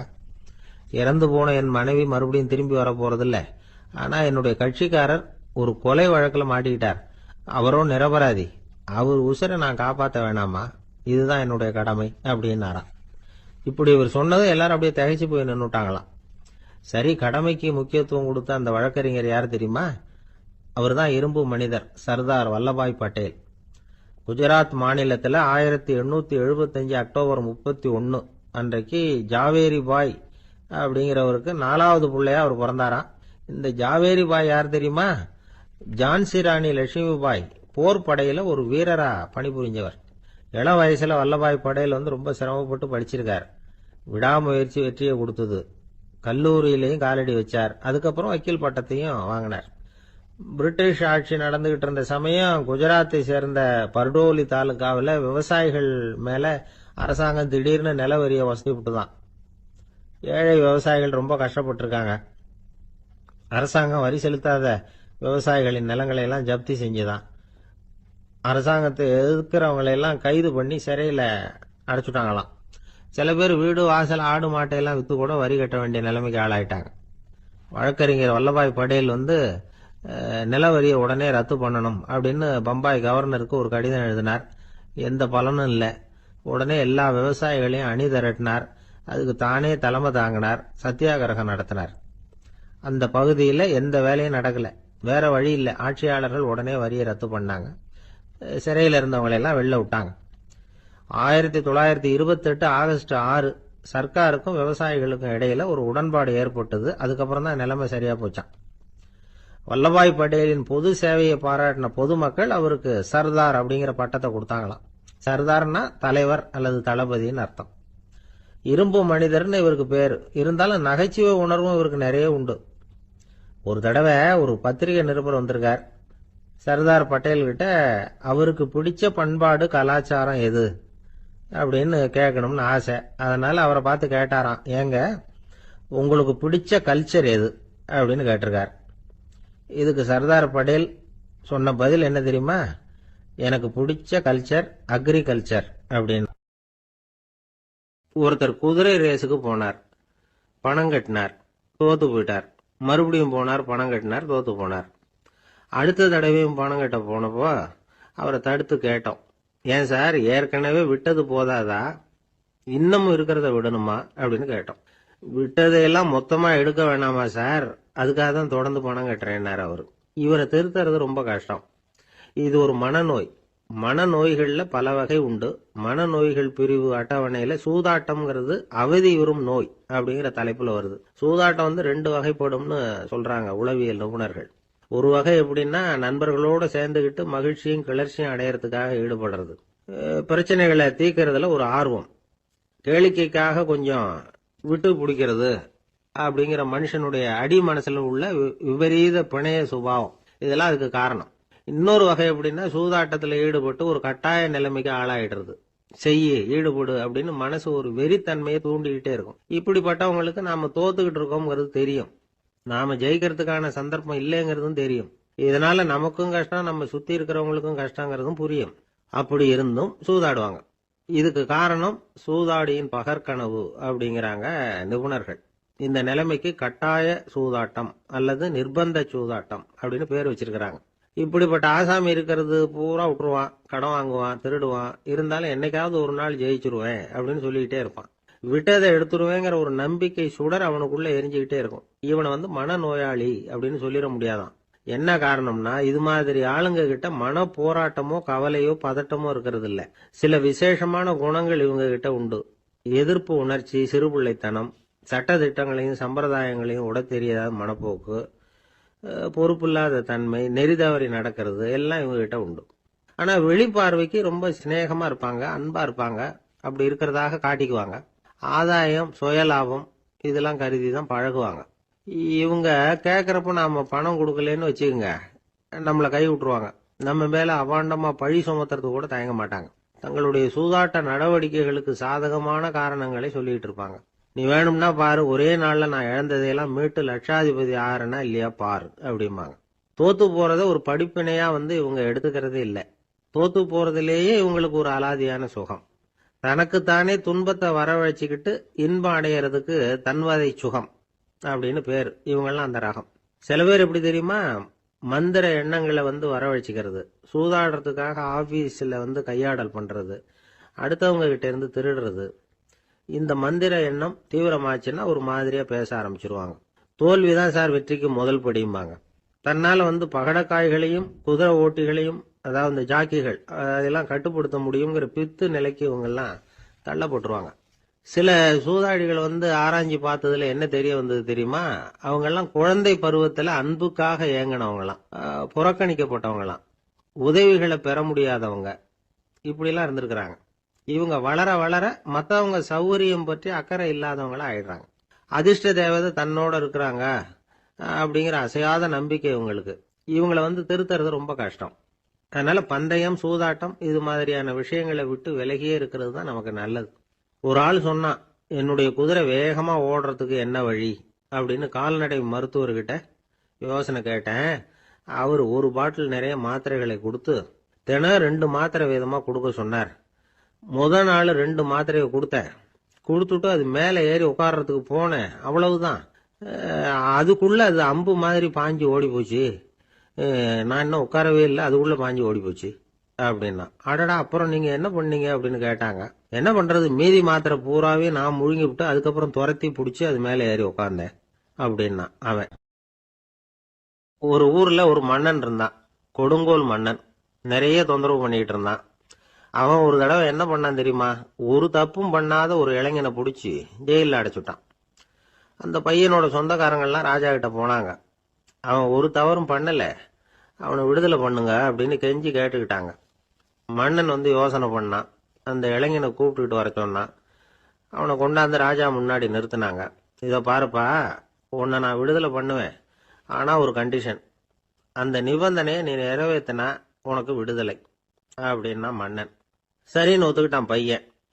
மன்னன் வந்து கண்டிஷன் என்னங்கிறத சொன்னான். உங்ககிட்ட ஒரு செம்மறி ஆட்டை கொடுக்க போறேன். 1 மாசத்துக்கு அதுக்கு தேவையான தீனியையும் கொடுக்க போறேன். 1 மாசம் கழிச்சு அந்த ஆட்டை வந்து எடை போட்டு பார்ப்பேன். அந்த ஆட்டின் எடை கொஞ்சம் கூட கூடி இருக்கக்கூடாது. எடை கூடி இருந்தா உனக்கு விடுதலை கிடையாது. என்ன சொல்ற அப்படின்னா. பையனுக்கு ஒன்றும் புரியல, பயமா போயிட்டுது. குழம்பிக்கிட்டே நின்றுகிட்டு இருக்கிறான். சரி, ஒரு நாள் டைம் தரேன், நல்லா யோசனை பண்ணி பார்த்துட்டு நாளைக்கு உன் முடிவை சொல்லு அப்படின்னா மன்னன். பையன் கவலையோட வெளியில வந்தான். அங்க ஒரு பெரியவர் நின்றுகிட்டு இருந்தார். அவர்கிட்ட விஷயத்த சொன்னான். அந்த பெரியவர் இந்த பையனுக்கு காதோட காதா ஒரு வழியை சொல்லி கொடுத்தார். அதை கேட்டதும் பையன் மறுபடியும் மன்னன் முன்னாடி வந்து நின்னா. உங்க நிபந்தனையை ஏத்துக்கிறேன்னு சொன்னான். மன்னன் வந்து ஒரு ஆட்டுக்குட்டியையும் அதுக்கு 1 மாசத்துக்கு தேவைப்படுற தீவனத்தையும் கொடுக்கும்படியா உத்தரவு போட்டான். கொடுத்தாங்க, ஓடிட்டு போயிட்டான். 1 மாசம் தினமும் தவறாம அந்த தீவனத்தை ஆட்டுக்குட்டிக்கு போட்டுக்கிட்டு இருக்கிறான். 1 மாசம் கழிச்சு அந்த ஆட்டை வந்து அரண்மனைக்கு ஓட்டிட்டு போனான். மன்னன் அதை எடை போட்டு பாக்குறான். எடை கூடவே இல்லை, அப்படியே தான் இருக்குது. உடனே போட்ட நிபந்தனைப்படி அந்த இளைஞனை வந்து விடுதலை பண்ணிவிட்டான். சரி, ஆட்டுக்கு எடை கூடாம இருக்கிறதுக்கு அந்த பெரியவர் சொல்லி கொடுத்த யோசனை என்ன அப்படின்னா, அது வேற ஒண்ணும் இல்லை. அந்த ஆட்டுக்கு எதிரில் அது கண்ணுல படுற மாதிரி ஒரு ஓநாயை கட்டி போட சொன்னார். அவ்வளவுதான். ஆட்டுக்கு ஓநாய்ங்கிறது பிறவி பகை. ஓநாயை பார்த்தா ஆடு நடுங்க ஆரம்பிச்சிரும், அவ்வளவு பயம். தினமும் அந்த ஆடு பயந்துகிட்டே தீனி சாப்பிடுது, எடை கூடல. அதுதான் ரகசியம். இது வந்து சின்ன பிள்ளைங்களுக்கான ஒரு கதை. இதுல இருந்து தெரிஞ்சுக்க வேண்டிய உண்மை என்னன்னா, நாமெல்லாம் சாப்பிடுறப்ப மனசும் உடம்பும் அமைதியா இருக்கணும். அப்பதான் அது உடம்புல ஒட்டும். அவசரத்திலையும் பயத்திலையும் சாப்பிட்டா அது சரியா ஜீரணம் ஆகாது. இன்னொரு ராஜா இருந்தார். அவரும் ஒரு இளைஞனை ஜெயிலில் அடைச்சு விட்டார். விடுதலை பண்ணணும்னா ஒரு கண்டிஷன்னார். என்னன்னு கேட்டான். ஒரு ஆட்டுக்குட்டியை அவன் முன்னாடி கொண்டாந்து நிறுத்துவேன், நீ அதுகிட்ட ஒரு கேள்வி கேட்கணும், அதுக்கு சரியான பதிலை சொல்லணும். அப்படி செஞ்சுட்டா உனக்கு விடுதலைன்னார். இளைஞன் யோசனை பண்ணி பார்த்தான். சரின்னு ஒத்துக்கிட்டான். அது பிரகாரமே ஆட்டுக்குட்டிய பதில் சொல்ல வச்சுட்டான். என்ன நடந்தது தெரியுமா? ஆட்டுக்குட்டியை கொண்டாந்து நிறுத்தினாங்க. இவன் மெதுவா அதுகிட்ட போனான். அது காதுகிட்ட போய் ஏப்ரலுக்கு அடுத்த மாசம் என்ன மாசம்னு கேட்டான். அது உடனே மேன்னு கத்திச்சு. இவன் விடுதலை ஆயிட்டு. இந்த உலகமே ஒரு நாடக மேடை, நாம எல்லாரும் நடிகர்கள். இது வந்து ஞானிகள் சொல்றது. இது ஒரு பக்கம் இருக்கட்டும். இந்த உலகத்துக்குள்ள எத்தனையோ நாடக மேடைகள், எத்தனையோ நடிகர்கள், எத்தனையோ நாடகங்கள். இதெல்லாம் எப்படி ஆரம்பமாச்சு? அதுதான் இன்னைக்கு தகவல். அதாவது ஆதி மனிதன் பேச ஆரம்பிக்கிறதுக்கு முன்னாடி சைகையாலேயே எல்லாத்தையும் சொல்லிட்டு இருந்தான். அதனால அப்பவே நடிப்பு ஆரம்பமாயிட்டுது. முதல்ல ஒரு வேட்டையத்தான் அவன் வந்து நடிச்சு காட்டியிருப்பான். இவன் எப்படி போனான், எதிரில் மிருகம் எப்படி வந்தது, அதோட எப்படி சண்டை போட்டான், எப்படி அடித்து கொண்டுகிட்டு வந்தான், இதை அப்படியே மற்றவங்களுக்கு நடித்து காட்டியிருப்பான். ஏன்னா மொழி கிடையாது. இந்த காலத்துல எல்லாம் நாடகங்களில் நடிக்கிறவங்கள நடிகர்கள்ங்கிறோம். ஒரு காலத்தில் இவங்களுக்கு என்ன பேர் தெரியுமா? திஸ்பியர்கள் அப்படின்னு பேராம். இதுக்கு காரணம் உண்டு. அதாவது 2000 வருஷத்துக்கு முன்னாடி கிரீஸ் நாட்டில் திசிபியஸ் அப்படின்னு ஒரு ஆள் இருந்தான். அவன் ஒரு பெரிய நாடக கலைஞன். அவன் சில இளைஞர்களை சேர்த்துக்கிட்டான், பயிற்சி கொடுத்தான், நாடக குழுவை உருவாக்கினான். நடிகர்களையும் நாடகத்துக்கு தேவையான பொருள்களையும் ஏற்றிக்கிட்டு போகிறதுக்கு ஒரு வண்டியையும் தயார் பண்ணான். அந்த வண்டியிலேயே அவன் வந்து கிரேக்க நாடு பூராவும் சுற்றினான். ஊர் ஊராக நாடகம் போட்டான். ஒரு ஊருக்கு போனதும் அங்கே நாடகம் நடத்த தியேட்டர் இருக்கா அப்படிங்கன்னெல்லாம் பார்க்கறது இல்லை அவன். ஏன்னா அப்போலாம் தியேட்டர்னா என்னென்ன தெரியாது. நாடகம்னா அது ஒரு மூடிய கொட்டைக்குள்ளே தான் நடத்தணுங்கிறது அப்போ யாருக்குமே தோணலை. இந்த வண்டி போகும், அதுவே ஒரு பகுதி, அப்படியே ஒரு மேடை மாதிரி விரிச்சிக்கும். அதில் ஏறி நின்றுக்கிட்டு நாடகத்தை நடித்து காட்டுவாங்களாம். மக்கள்லாம் எதிரில் தரையில் உட்காந்து அதை பார்த்துக்கிட்டு இருக்கிறது. உலகத்தின் முதல் நடமாடும் தியேட்டர் இதுதானா. இந்த திசைபிஎஸ் தான் முதலாக உலகத்தில் நாடகம்ங்கிற பொழுதுபோக்கை நடத்தி காட்டினவன் அப்படின்னு சொல்கிறாங்க. அவன் சொந்தமாக நாடகம் எழுதுனா, நடித்தான், நாடகத்தை இயக்கினான். அதனால தான் அவனை first man of the theatre அப்படின்னு சொல்லுவாங்க. அவன் தான் நாடக மேடையின் முன்னோடி. கிரேக்கர் காலத்திலேயே நாடக ஆசிரியர்கள், நடிகர்கள், ரசிகர்கள் இவங்கெல்லாம் உருவாயிட்டாங்களாம். நாடகத்தின் சரித்திரத்தில் இந்த 3 பிரிவும் ரொம்ப முக்கியம். அதாவது கிரேக்க தியேட்டர்கள்லாம் திறந்த வெளி மேடைகள் தான். பெரும்பாலும் மலைச்சரிவுகள், அதுவே படிப்படியாக பண்ணியிருப்பாங்க. கீழே அரைவட்ட வடிவில் மேடை, அதுக்கு ஆர்கெஸ்ட்ரான்னு பேர். பிற்காலத்தில் இதில் உட்காந்து இசைக்குழுவினர் வாய்ச்சதுனால இசைக்குழுவுக்கே ஆர்கெஸ்ட்ராங்கிற பேர் வந்துட்டுது. இப்போ கிரேக்க தியேட்டர்களில் ஒன்று, அதோட காலம் கிமு 340. அதை இன்னமும் பாதுகாத்து வச்சிருக்கிறாங்களாம். எபிடாரஸ் அப்படிங்கிற இடத்துல அது இருக்குதான். இன்னமும் அந்த தியேட்டரை பயன்படுத்திக்கிட்டு வர்றாங்களாம். சிறந்த கிரேக்க நாடகங்கள்லாம் அங்கே நடிக்கிறாங்களாம். ஆரம்ப காலத்திலேயே கட்டணம் கிடையாது. அப்புறம் பின்னாடி தான் நுழைவு கட்டணம்லாம் அப்படியே வந்துட்டு தான். நடிகர்கள் பளபளப்பான ஆடைகள் உடுத்தியிருப்பாங்களாம். இந்த குதிகால் உயர்ந்த காலணிகள் போட்டிருப்பாங்களாம். இதெல்லாம் பழைய குறிப்புகள். பலவிதமான உருவங்களில் மாஸ்க் அப்படின்னு சொல்லப்படுற முகமூடி. அதனால் ஒரே நடிகர் பல வேடங்களில் நடிக்கிறது உண்டான். ஆரம்பத்தில் பெண் நடிகர்கள் கிடையாது, எல்லாம் ஆண் நடிகர்கள் தான். ரோமானியர்கள் தான் முதல் நிரந்தர நாடக மேடையை கட்டினவங்க. அதுதான் முதல் தியேட்டர். கிமு 1048 காலகட்டத்தில் பாம்பிங்கிற நகரத்தில் அதை கட்டியிருக்கிறாங்களாம். கிரேக்க ரோமானிய தியேட்டர்களின் அடிப்படையிலேயே இந்த இத்தாலிய வடிவ அமைப்பாளர்கள் இந்த குதிரை லாட வடிவில் ஒரு ஆடிட்டோரியத்தை உருவாக்கினாங்களாம். இப்படி அதை பற்றி நிறைய தகவல் இருக்குது. 1576 லண்டனில் இந்த வின்ஸ்பர்ரி, அப்புறம் இந்த பில்ட்ஸில், அப்புறம் ஜேம்ஸ் இப்படிங்கிற ஒரு முயற்சியால் தான் இங்கிலாந்தில் முதல் தியேட்டர் உருவாச்சான். அப்படி ஒருத்தர் இருந்தாராம். உலக நாடக மேடையின் வரலாறு இதுதான். அதாவது இப்பெல்லாம் அறிவியல் வளர்ச்சி அதிகமாயிட்டுது. திரைப்படம், தொலைக்காட்சி எல்லாம் வந்தாச்சு. ஒவ்வொரு வீடுமே ஒரு குட்டி தியேட்டர் மாதிரி ஆயிட்டுது. தொலைக்காட்சி முன்னாடி உட்காந்து எழுந்திருக்கவே மனசு வர்றதில்லை.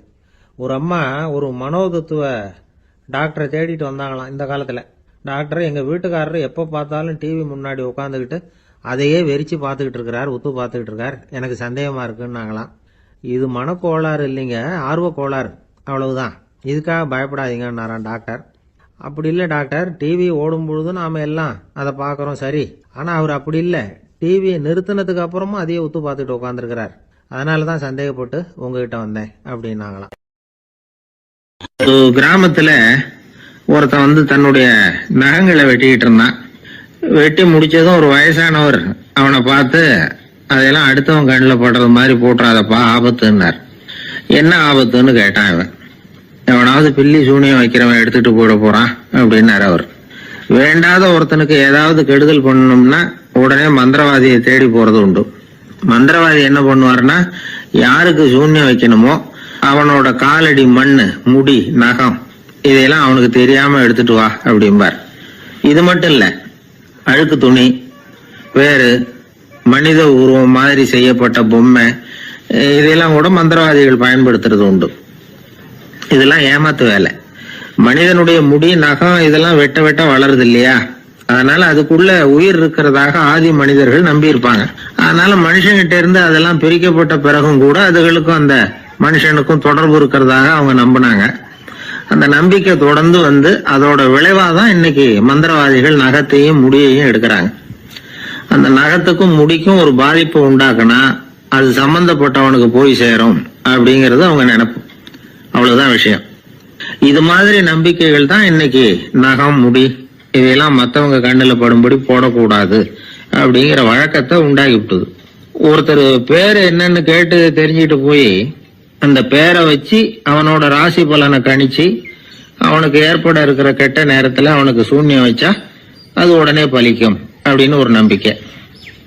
அது மட்டும் இல்ல, சூன்ய தகட்டுல பேரை எழுதி புதைக்கிறதும் உண்டு.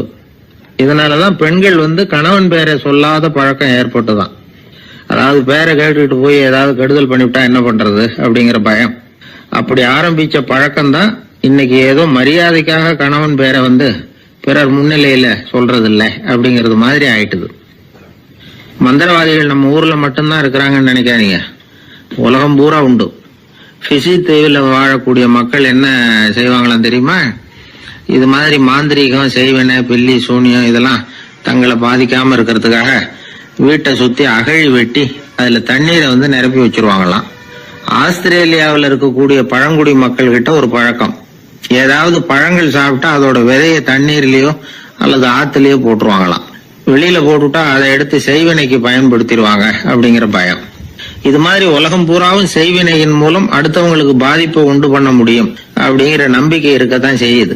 பொதுவா எல்லா ஊர்லயுமே நகம், முடி, காலடி மண்ணு, மனித உருவ பொம்மை இததான் மந்திரவாதிகள் பயன்படுத்துறாங்களாம். இந்த பில்லி, சூனியம், செய்வினை இதுல இருக்கிற உண்மை என்ன தெரியுமா? நகமோ முடியோ எதையும் செய்யறது இல்ல, சம்பந்தப்பட்டவனுக்கு ஏற்படுற பயம் இருக்கு பாருங்க, அதுதான் பாதிக்கும். இது மனநிலையை பொறுத்த விஷயம், வேற விஞ்ஞான ரீதியான பாதிப்பு இதுல வந்து எதுவும் கிடையாது. நம்ம ஊர்ல ஏற்பட்ட பகுத்தறிவு சிந்தனைகள், மூட நம்பிக்கைகளை எவ்வளவோ குறைச்சிருக்குது. இருந்தாலும் ஏமாந்து போறவங்க இன்னமும் இருந்துகிட்டு தான் இருக்கிறாங்க. இந்த காலத்துல சின்ன குழந்தைகளை கூட ஏமாத்துறது கஷ்டம். ஒரு குழந்தை கேட்டுதான், ஏன்பா பிரார்த்தனை பண்ணுனா நமக்கு எல்லாம் கிடைக்குமா அப்படின்னு தான். ஓ கிடைக்குமே அப்படின்னாராம் அப்பா. நீ வச்சிருக்கிறிய பேனா அது கூட கிடைக்குமா அப்படின்னு கேட்டுதான் குழந்தை. ஓ கிடைக்கும் அப்படின்னாராம். அப்படின்னா நீ வச்சிருக்கிற பேனாவை என்கிட்ட கொடுத்துரு, அதுக்கப்புறம் நீ பிரார்த்தனை பண்ணி வேற ஒரு பேனாவை வாங்கிக்கோ அப்படின்னு தான் அந்த சின்ன குழந்தை. ஒரு ராஜா இருந்தார். அவர் ஒரு பெரிய கோயில் கட்டினார். பல ஊர்கள்ல இருந்து சிற்பிகள்லாம் கொண்டுகிட்டு வந்தார். அழகழகா சிற்பங்களை செய்ய சொன்னார். ஊர்ல உள்ள ஜனங்களும் கோயில் கட்டுறதுக்கு அவங்களால முடிஞ்ச உதவியை செஞ்சாங்க. ராத்திரி பகலா வேலை நடக்குது. கோயில் கொஞ்சம் கொஞ்சமா வசந்துகிட்டே வந்துட்டுது. அந்த ஊர்ல ஒரு வயசான அம்மா இருந்தாங்க, ரொம்ப ஏழை. அவங்களுக்கு மனசுக்குள்ள ஒரு உறுத்தல், இந்த ஊர்ல எல்லாரும் இந்த கோவில் கட்டுறதுக்கு அவங்களால முடிஞ்ச உதவியை பண்ணிட்டு இருக்கிறாங்க, நம்மளால ஒன்றும் பண்ண முடியலையே அப்படின்னு நினைச்சு கவலைப்பட்டாங்க. அவங்களுக்கு வந்து மனசு கேட்கல, ஏதாவது செய்யணும் நம்மளால முடிஞ்சது அப்படின்னு யோசனை பண்ணாங்க. நல்ல வெயில் நேரத்துல சிற்பிகள்லாம் ரொம்ப சிரமப்பட்டு செலவு அடிச்சுக்கிட்டு இருக்கிறாங்கல்ல, அவங்களுக்கு அந்த நேரம் தாகம் எடுக்குமே, அதனால சிரமப்பட்டு ஒரு குடத்துல தண்ணி எடுத்துக்கிட்டு அதை இடுப்புல வச்சுக்கிட்டு மெதுவா கொண்டுகிட்டு அங்க போறது அப்படின்னு முடிவு பண்ணிட்டு அந்த அம்மா போச்சு. அங்க போய் வேலை செய்யறவங்களுக்கு தாகம் எடுக்கிற போலாம் ஒரு கோவலையில தண்ணியை எடுத்து கொடுத்துக்கிட்டு இருக்கிறது. இப்படியே பண்ண ஆரம்பிச்சுட்டு அந்த அம்மா. ஏதோ அந்த அம்மாவால முடிஞ்ச ஒரு சின்ன உதவி இது. இப்படி கொஞ்சம் கொஞ்சமா வேலை நடந்தது. கோபுரம் வசந்தது, எல்லா வேலையும் முடிஞ்சது. இனிமே கடைசியா கற்ப கிரகத்தின் மேல விமானம் அமைக்க வேண்டியதுதான் பாக்கி. அந்த வேலையும் ஆரம்பமாச்சு. அந்த சிற்பிகள்லயே அனுபவசாலியான ஒருத்தர் இந்த அம்மாவை தேடிட்டு வந்தார். பாட்டி, உங்ககிட்ட இருக்கிற ஏதாவது ஒரு பொருளை கொடுங்க, அந்த விமானத்துல வைக்கலாம் அப்படின்னு நாங்க நினைக்கிறோம் அப்படின்னார். இந்த அம்மாவுக்கு ஒன்றும் புரியல. ஏதாவது இருந்தாவில கொடுக்கலாம், எதுவும் இல்லையே, என்ன பண்றது யோசனை பண்ணாங்க. இத பாருப்பா, என்கிட்ட என்ன இருக்கு, இந்த வாசப்படியில கிடக்குது, இந்த கல்லு தான் இருக்குது, வேணும்னா இத எடுத்துட்டு போங்க அப்படின்னாங்க. உடனே அந்த கல்லை பேத்து எடுத்துட்டு போயிட்டாங்க அவங்க. அங்க போய் பார்த்தா என்ன ஆச்சரியம், அந்த விமானத்து உச்சியில கலசங்களை அமைக்கிறதுக்கான பிரம்ம எந்திரத்தை மூடுற கருங்கல் ஒண்ணு தேவையா இருந்தது. இவங்க எடுத்துட்டு போன கல்லு அதுக்கு ரொம்ப பொருத்தமா அமைஞ்சு போச்சு. ஏதோ அதுக்காகவே அளவெடுத்து செஞ்சது மாதிரி அமைஞ்சுட்டுது. அந்த கல்லையே அங்க அப்படியே பதிச்சுட்டாங்க. ஒரு வழியா கோவிலை கட்டி முடிச்சாங்க. அடுத்தது கும்பாபிஷேகம், அதுவும் ரொம்ப சிறப்பா கோலாகலமா நடந்து முடிஞ்சது. இவ்வளவையும் பார்த்த அந்த ராஜாவுக்கு மனசுக்குள்ள ரொம்ப பெருமையா இருந்தது. இவ்வளவு பெருசா இந்த கோவில் உருவாகிறதுக்கும் இவ்வளவு சிறப்பா இந்த விழா நடக்கிறதுக்கும் நாம தானே காரணம் அப்படின்னு மனசுக்குள்ள நினைச்சுக்கிட்டார். இப்படி நினைச்சுக்கிட்டே அன்னைக்கு ராத்திரி அரண்மனையில படுத்து தூங்கினார். உடனே ஒரு கனவு. ஆண்டவனே அந்த ராஜாவோட கனவுல வந்தார்.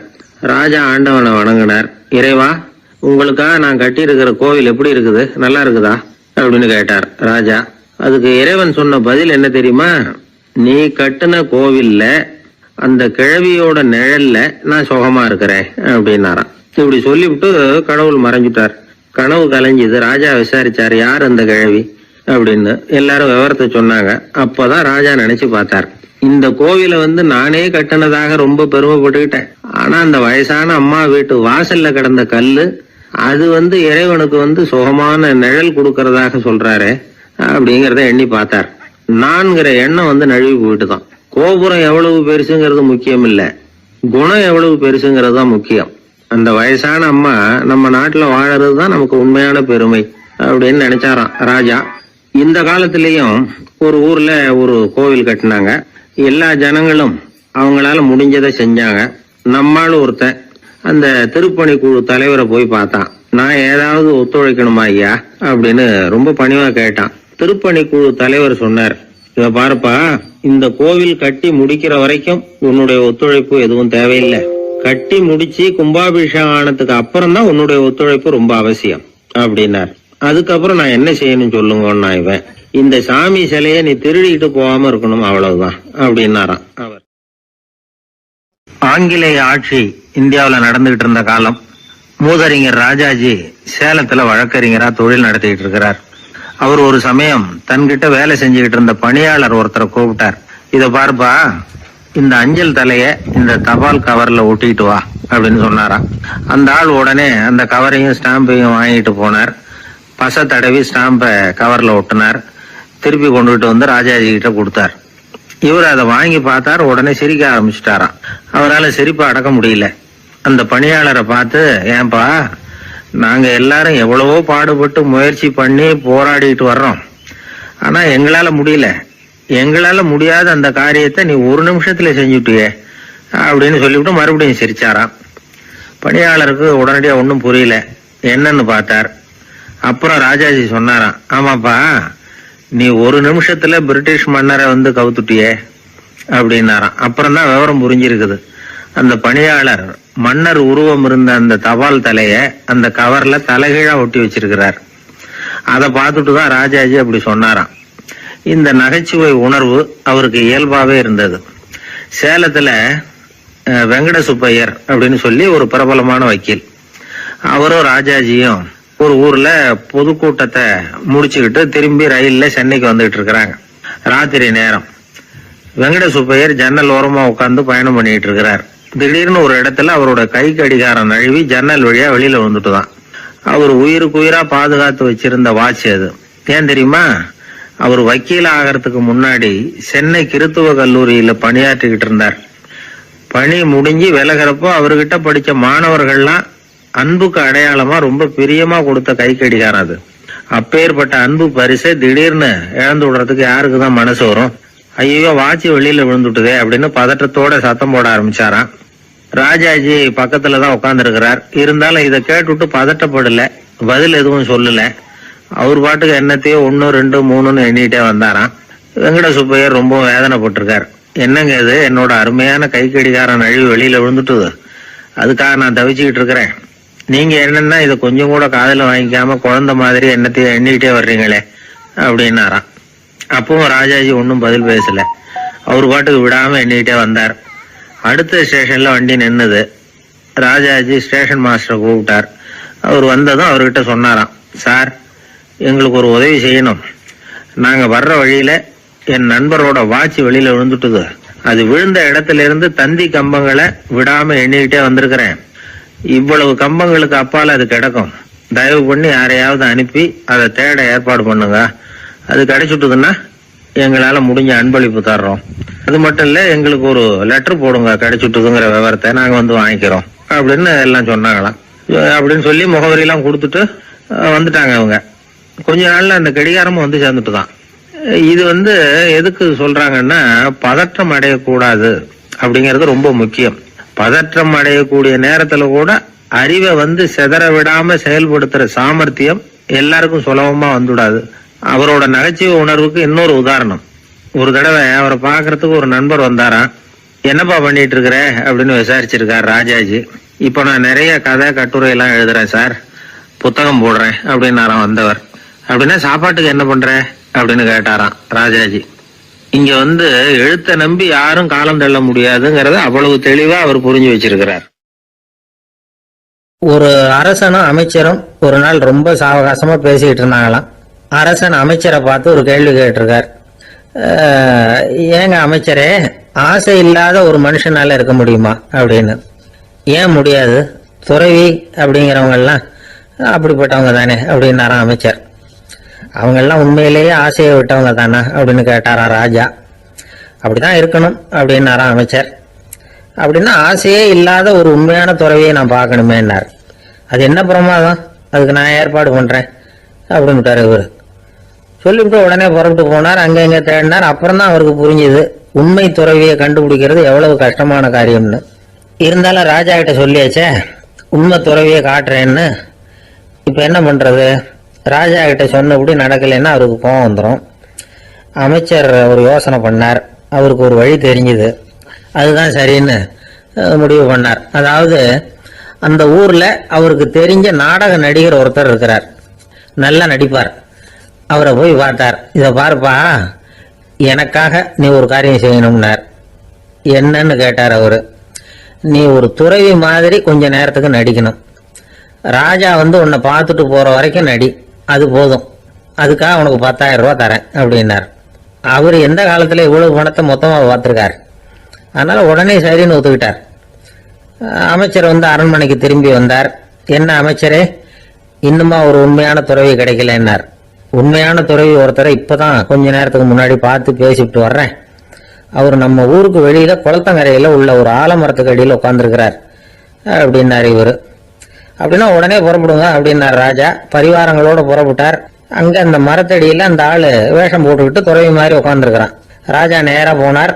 அந்த துறவி காலில் ஒத்துன்னு விழுந்து வணங்கினார். உடனே ராணியும் அவர் காலில் விழுந்தாங்க. அடுத்தபடியா அமைச்சர் வந்தார். அவருக்கு தெரியும் இது நம்ம ஆளுதான்னு. இருந்தாலும் என்ன பண்றது, நேரம். அப்புறம் பரிவாரங்கள்லாம் துறவி காலில் விழுந்து ஆசீர்வாதம் வாங்கிட்டாங்க. ராஜா அப்புறமா தங்கத்தட்டுல பொண்ணையும் பொருளையும் வச்சு அந்த துறவி கிட்ட ரொம்ப பணிவா நீட்டுறார். தாங்கள் தயவு பண்ணி இதை ஏத்துக்கணும் அப்படின்னு வேண்டிக்கிட்டார். அந்த துறவி பற்று இல்லாம அதை பார்த்தார். எல்லாத்தையும் திறந்துட்ட எனக்கு இதெல்லாம் எதுக்காக அப்படின்னு சொல்லி அதை மறுத்துட்டாராம். ஆஹா, உண்மையான துறவியை பார்த்துட்டோம் அப்படிங்கிற ஆனந்தம் அரசருக்கு. ரொம்ப நிம்மதியா திருப்தியா திரும்பி வந்தார் அரண்மனைக்கு. அதுக்கப்புறம் அமைச்சர் யாருக்கும் தெரியாம அந்த துறவிகிட்ட ஓடினார். சொன்ன பிரகாரம் பணத்தை நீட்டினார். இந்தப்பா, நான் உங்ககிட்ட சொன்னபடி 10,000 ரூபாய் பணம் எடுத்துக்கோ அப்படின்னார். அந்த ஆளு ராஜா கிட்ட சொன்னது மாதிரியே எல்லாத்தையும் திறந்துட்ட எனக்கு இதெல்லாம் எதுக்காக வேணாம் அப்படின்னு விட்டாராம். நடிச்ச வரைக்கும் போதும்பா, இனிமே இந்த நாடக வசனம்லாம் வேணாம், வேஷத்தை கலைச்சிரு, பணத்தை வாங்கிக்கோன்னார். இல்லைங்க, இது வேஷம் இல்லை, இது வசனமும் இல்லை, இது உண்மை.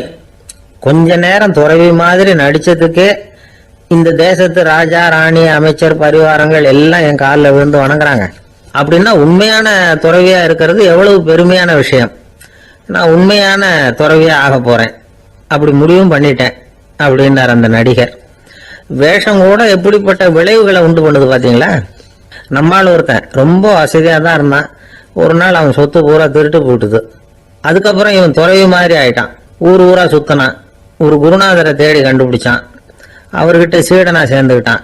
அவனை பார்த்து ஒருத்தர் கேட்டார், நீ உண்மையான சீடன் தானான்னு.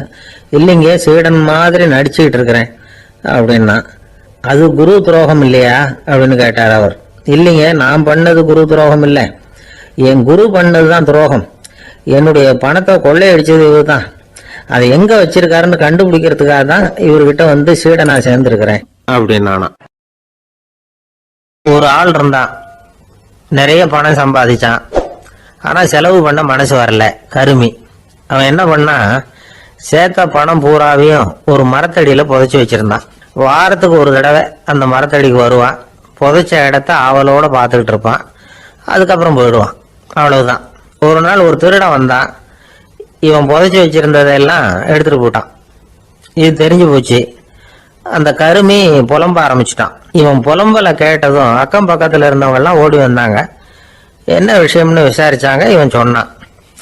ஒரு பெரியவர் கேட்டார், ஏப்பா, வாரம் இந்த இடத்த பாக்குறதாக சொன்னியே, எப்பவாவது இதுல இருக்கிற பணத்தை எடுத்து செலவு பண்ணிருக்கியா அப்படின்னு கேட்டார். நான் அப்பப்போ அதை பாக்குறது தான் வழக்கம், அதை தொட்டதே இல்லைன்னு அவன். சரி, அப்படின்னா இப்பவும் நீ அதே மாதிரி வாரம் ஒரு தடவை இந்த இடத்த பார்த்துட்டு போகலாமே அப்படின்னாராம் அந்த பெரியவர். அதுவும் சரிதானே, எவ்வளவு காலமானாலும் அவன் அந்த பணத்தை எடுத்து செலவு பண்ண போறதில்ல. அப்படி இருக்கிறப்ப உள்ளே பணம் இருந்தாலும் ஒண்ணுதான், இல்லாம போனாலும் ஒண்ணுதான். இதுல இருந்து என்ன புரியுதுன்னா, ஒருத்தர்கிட்ட இருக்கிற பணத்தை கொண்டு அவர் பணக்காரரா ஏழையா அப்படின்னு முடிவு செய்யறது சரியில்லை. அந்த செல்வத்தை அனுபவிக்கிற திறன், பயன்படுத்துற திறன், அதை வச்சுதான் அவர் ஏழையா பணக்காரரா அப்படிங்கிறத நிர்ணயம் பண்ணணும். அதுதான் சரி. செலவு பண்ண தெரியாதவன் சேகரம் பண்ணிட்டே இருக்கிறதுனால என்ன பிரயோஜனம்? தலைமுடியே இல்லாதவன் தாராளமா சீப்புகளை வாங்கி சேகரம் பண்றது மாதிரி தானே இது. சில சமயம் செலவு பண்ண நாம தயாரா இருந்தா கூட அந்த செல்வம் நமக்கு பயன்படுறதில்ல. அரேபியாவில் ஒரு நகை வியாபாரி விலை உயர்ந்த முத்துக்களை எல்லாம் அவர் வச்சு வியாபாரம் பண்ணிட்டு இருந்தார். அவர் ஒரு சமயம் ஒரு பாலைவனம் வழியா போயிட்டு இருக்கிறார் ஒட்டகத்துல. அப்போ திடீர்னு கடுமையான புயல் வீச ஆரம்பிச்சுட்டுது. திசை தவறி இவர் எங்கேயோ வந்துட்டார். கூட வந்தவங்களையும் காணல, எங்க போனாங்களோ தெரியல. இவர் ரொம்ப பயந்து போய் அங்கேயும் எங்கேயுமா அலைஞ்சு திரியிறார். வழியே தெரியல. பசி கடுமையாயிட்டுது. ஒட்டகத்து முதுகுல ஒரு மூட்டை இருந்தது. அதை பிரிச்சு பார்த்தார். உள்ள ஏதாவது இருக்கான்னு தேடி பார்க்கறார். அது வரைக்கும் கண்ணில் தட்டுப்படாத அபூர்வமான ஒரு பை கண்ணில் பட்டுது. ஆஹா, அதுல ஏதாவது சாப்பிட்றதுக்கு இருக்கும் அப்படின்னு நினைச்சு ஆவலா அதை பிரிச்சு பார்க்கறார். அந்த பையில விலை உயர்ந்த முத்துக்கள் நிறைய இருந்துதான். அப்பதான் அவர் நினைச்சாராம், விலை உயர்ந்த முத்துக்கள் கூட சாப்பிட்றதுக்கு உணவாக முடியாது அப்படிங்கிறத புரிஞ்சுக்கிட்டாராம். எந்த நேரத்துல எது நமக்கு தேவையோ அது நமக்கு தாராளமா கிடைக்கணும். அப்படி அது கிடைக்கிறதுக்கு நம்ம கிட்ட இருக்கிற செல்வம் பயன்படணும். அது நமக்கும் பயன்படலாம், நம்ம மூலமா அடுத்தவங்களுக்கும் பயன்படலாம். அதுதான் செல்வத்தின் பயன். ஒரு மரத்தடியில ஒருத்தன் உட்காந்து அழுதுகிட்டு இருந்தான். அந்த பக்கமா வந்த இன்னொருத்தன் ஏப்பா அழுதுகிட்டு இருக்கிறேன்னு கேட்டான். இந்த இடத்துலதான் பூமிக்கு அடியில பணம் இருக்குது, புதைச்ச இடம் தெரியல, அதான் அழறேன் அப்படின்னா. நல்லா ஞாபகப்படுத்தி பாரு, எந்த இடத்துல புதைச்ச அப்படின்னு கேட்டான் இவன். அது எப்படி எனக்கு தெரியும், புதைச்சு வச்சிருக்கிறவன் நான் இல்லையே, எங்க எழுத்து விட்டுக்காரன் அப்படின்னானா இவன். அந்த ஆளு என்ன கண்ணா பண்ணான்னு திட்டி விட்டான் சார், அதை நினைச்சா எனக்கு ரொம்ப வருத்தமா இருக்கு அப்படின்னு சொல்லி கவலைப்பட்டார் ஒருத்தர். இதுல கவலைப்படுறதுக்கு என்ன இருக்குது அப்படின்னாரு ஒரு பெரியவர். அவர் ஒரு மகான். என்ன சார் இப்படி சொல்றீங்க, ஒருத்தர் நம்ம பார்த்து திட்டுனா வருத்தமா இருக்காதா அப்படின்னார். அது எப்படி வருத்தமா இருக்கும், திட்டுறதுங்கிறது என்ன, அது வெறும் சத்தம் தானே அப்படின்னார் அந்த பெரியவர். நம்ம ஆளுக்கு தலையை பிச்சுக்கலாம் போல இருந்தது. இருக்காது அப்படின்னா நமக்கு அப்படித்தானே தோணுது. அந்த பெரியவர் சொல்றது ரொம்ப பெரிய விஷயம். அதை நாம புரிஞ்சிக்க முயற்சி பண்ணலாம்னா நடைமுறை வாழ்க்கைக்கு அது ஒத்து வர்றது மாதிரி தெரிய மாட்டேங்குது. இருந்தாலும் அந்த பெரியவர் அதுக்கு என்னதான் விளக்கம் கொடுக்கறாருன்னு பாப்போமே. ஒரு ரயில் போயிட்டு இருக்கு, அதுல ஒரு சாது போயிட்டு இருக்கார். அந்த ரயில் அவரு ஹரித்வாரம் போயிட்டு இருக்காரு. அவரு ரயில்ல ஏகப்பட்ட கூட்டம். நம்ம ஊர் ரயில் கேட்க வேணும், டிக்கெட் வாங்கிட்டு கொஞ்சம் பேர், வாங்காத கொஞ்சம் பேர். அது என்னத்துக்கு அனாவசியமா டிக்கெட் அப்படிங்கிற நினைப்புல பாதி பேர். இந்த கூட்டத்துக்கு மத்தியில அந்த சாதுவும் போயிட்டு இருக்கிறார். உட்கார்றதுக்காக இருந்த இடத்துல ஒரு ஆள் படுத்திருக்கிறான். கொஞ்சம் முரட்டு ஆசாமி. அவன் காலு பக்கத்துல கொஞ்சோண்டு இடம் பாக்கி இருந்தது. அந்த இடத்துல இந்த சாது உட்காந்துருந்தார். மெதுவா உட்காந்துக்கிட்டார் போய். ஆனா அந்த ஆளு ராத்திரி பூரா இவரை காலால உதச்சிக்கிட்டே இருக்கிறான். அது இவருக்கு ரொம்ப அவமானமா பட்டது. அதனால துக்கம் ஏற்பட்டது. இருந்தாலும் அதை ஒரு மாதிரியா சகிச்சுக்கிட்டே இவர் வந்து சேர்ந்தார். பொழுது விடிஞ்சது. அந்த சாது ஹரித்வார் வந்து சேர்ந்தார். அங்க ஒரு பெரிய ஞானியை சந்திச்சார். ராத்திரி ரயில்ல அந்த ஆளு உதைச்சதையும் அதனால தனக்கு ஏற்பட்ட துக்கத்தையும் இந்த சாது அந்த ஞானி கிட்ட சொன்னார். சொல்லிவிட்டு, ஏன் சுவாமி, எனக்கு துக்கம் ஏற்பட்டதே அது தப்பா அப்படின்னு கேட்டார். தவறுதான் அந்த ஞானி. உனக்கு இன்னமும் தேக அபிமானம் போகலைங்கிறது தான் அது காட்டுது. அஷ்டாவக்கிரர் என்ன சொல்றார் தெரியுமா, உண்மையான ஞானி யாராவது தன்னை வந்தனை செய்தால் அதற்காக சந்தோஷப்பட மாட்டார், யாராவது நிந்தனை செய்தால் அதற்காக வருத்தப்பட மாட்டார் அப்படின்னு சொல்றார். நிந்தனைங்கிறது ஒரு ஒலி தான். தேகாபிமானம் இருக்கிற வரைக்கும் இந்த ஒலி நம்மளை வேதனைப்படுத்தும். நான் தேகம் இல்லை, ஆத்மா அப்படிங்கிற நினைவு இருந்தா இந்த ஒலி நம்மளை பாதிக்காது. மனு என்ன சொல்றார் தெரியுமா, ஒரு சாதகன் பாராட்டுதலை விஷம்னு நினைச்சு பயப்படணும், அவமானத்தை அமிர்தம்னு நினைச்சு சந்தோஷப்படணுங்கிறார். அவமானப்பட்டா கவலைப்படாம எப்படி இருக்க முடியும் அப்படின்னு தான் நமக்கு தோணும். அதனாலதான் நம்மள யாரும் இதுக்கு உதாரணமா யாரையும் காட்ட முடியல. புத்தரையும் கபீரையும் உதாரணமா காட்டுறாங்க. அவங்களுக்கெல்லாம் அவமானம் ஏற்பட்டப்போ கவலையே படலையாம். புத்தரை அவமானப்படுத்தணுங்கிறதுக்காக கௌசாம்பி ராணி ஒரு இளம் பெண்ணை கொலை பண்ணி சடலத்தை புத்தர் குடிசைக்கு முன்னாடி போட சொன்னார். போட்டாங்க. புத்தர் தான் அந்த பொண்ணை கெடுத்து கொலை பண்ணி விட்டாருன்னு எல்லாரும் நினைச்சாங்க. ஆனா புத்தர் இதை பத்தி கவலையே படல. அப்புறமா உண்மை தெரிஞ்சதும் புத்தர் புகழ் இன்னும் அதிகமாயிட்டது. ஒரு பெரிய சபையில ஒரு மோசமான பொண்ணு நுழைஞ்சு தனக்கும் கபீருக்கும் சம்பந்தம் உண்டுன்னு சொன்னா கபீர் கவலைப்படல. அவங்க மாதிரியெல்லாம் நாமளும் இருக்க கத்துக்கணும். நிந்தனை, அபகீர்த்தி, அவமானம் எல்லாம் ஆண்டவன் கொடுக்கிற பிரசாதம்னு நினைக்கணும் அப்படின்னு சொல்றார் அந்த ஞானி. இதை கேட்ட இந்த காலத்து ஆசாமி ஒருத்தர், நான் கூட அப்படிதான் சார், யாராவது அவமானப்படுத்தினா கவலைப்பட மாட்டேன். நேத்து கூட ஒருத்தர் என்ன பலார்னு அரைஞ்சுட்டார், நான் கொஞ்சம் கூட கவலைப்படல, பேசாம வந்துட்டேன்னார். ஏன் அப்படி வந்துட்டீங்க அப்படின்னு. அவர் அரைஞ்சதுலேயும் ஒரு அர்த்தம் இருந்தது, அதனாலதான் அப்படி வந்துட்டேன்னார். ஏன் அரைஞ்சாருன்னு கேட்டேன். 10 வருஷத்துக்கு முன்னாடி 15 ரூபா அவர்கிட்ட கடன் வாங்கினேன், அதை கேட்டு கேட்டு பார்த்துட்டு கடைசியா தான் அரைஞ்சார் அப்படின்னார். ஆண்டவனுடைய பிரசாதம் இவருக்கு அடிக்கடி கிடைக்கும் போல இருக்கு. ஒரு பல்கலைக்கழகம், அங்க ஒரு இலக்கிய பேராசிரியர், அவர் பாடம் நடத்திட்டு இருந்தார். ராபர்ட் பிரௌனிங் எழுதிய கவிதைகளை பத்தி சொல்லிட்டு இருக்கிறார். மாணவர்களும் ரொம்ப அக்கறையா அதை கேட்டுக்கிட்டு இருக்கிறாங்க. ஒரு குறிப்பிட்ட கவிதையை பத்தி சொல்லும் பொழுது அந்த பேராசிரியருக்கே ஒரு சந்தேகம். அதாவது அந்த கவிதையின் சரியான அர்த்தம் என்னங்கிறதுல சந்தேகம். பேராசிரியர் யோசனை பண்ணார். அந்த கவிதையை முழுசா புரிஞ்சுக்க முடியல. அதனால மாணவர்களை பார்த்து சொன்னார், மாணவர்களே, ஒரு நாள் பொறுத்துங்க, இந்த கவிதையை எழுதின கவிஞர் எங்க வீட்டுக்கு பக்கத்துல தான் இருக்கிறாரு. இன்னைக்கு சாயந்தரம் நான் அவரை நேரிலேயே போய் பாக்குறேன், பார்த்து இதுக்கு என்னங்க அர்த்தம்னு கேட்டுட்டு வந்துடுறேன், அதுக்கப்புறம் உங்ககிட்ட சொல்றேன் அப்படின்னாரா. அன்னைக்கு சாயந்தரமே அந்த பேராசிரியர் கவிஞரை தேடிட்டு போயிட்டார். கவிஞர் அவங்க வீட்டுல அவர் பாட்டு உட்காந்துருந்தாரா. இவரு போய் அவர் முன்னாடி உட்கார்ந்தார். அப்புறம் கேட்டார், ஐயா, அந்த கவிதையின் முழு பொருள் என்னன்னு தெரிஞ்சுட்டு போறதுக்காக வந்திருக்கிறேன் அப்படின்னாராம். எந்த கவிதை அப்படின்னாராம் அவரு. இவர் அந்த கவிதையை சொல்லியிருக்கார். கவிஞர் கொஞ்சம் யோசனை பண்ணிவிட்டு அப்புறம் சொன்னாராம், பேராசிரியரே, நீங்க கொஞ்சம் தாமதமா வந்துட்டீங்கன்னாராம். இவருக்கு ஒன்றும் புரியல. நீங்க என்ன சொல்றீங்க, நான் தாமதமா வந்துட்டேன்னா? நீங்க தான் உயிரோட இருக்கிறீங்களே, அப்படி இருக்கும்போது நான் தாமதமா வந்துட்டேன்னா அது எப்படி அப்படின்னு இவர் குழம்பி இருக்கிறார். இப்ப கவிஞர் சொன்னாராம், ஐயா, நான் உயிரோட இருக்கிறேன்னா இல்லையாங்கிறது முக்கியம் இல்லை. நான் அந்த கவிதை வரிகளை எழுதினப்போ 2 பேருக்கு அதோட அர்த்தம் தெரிஞ்சிருந்தது.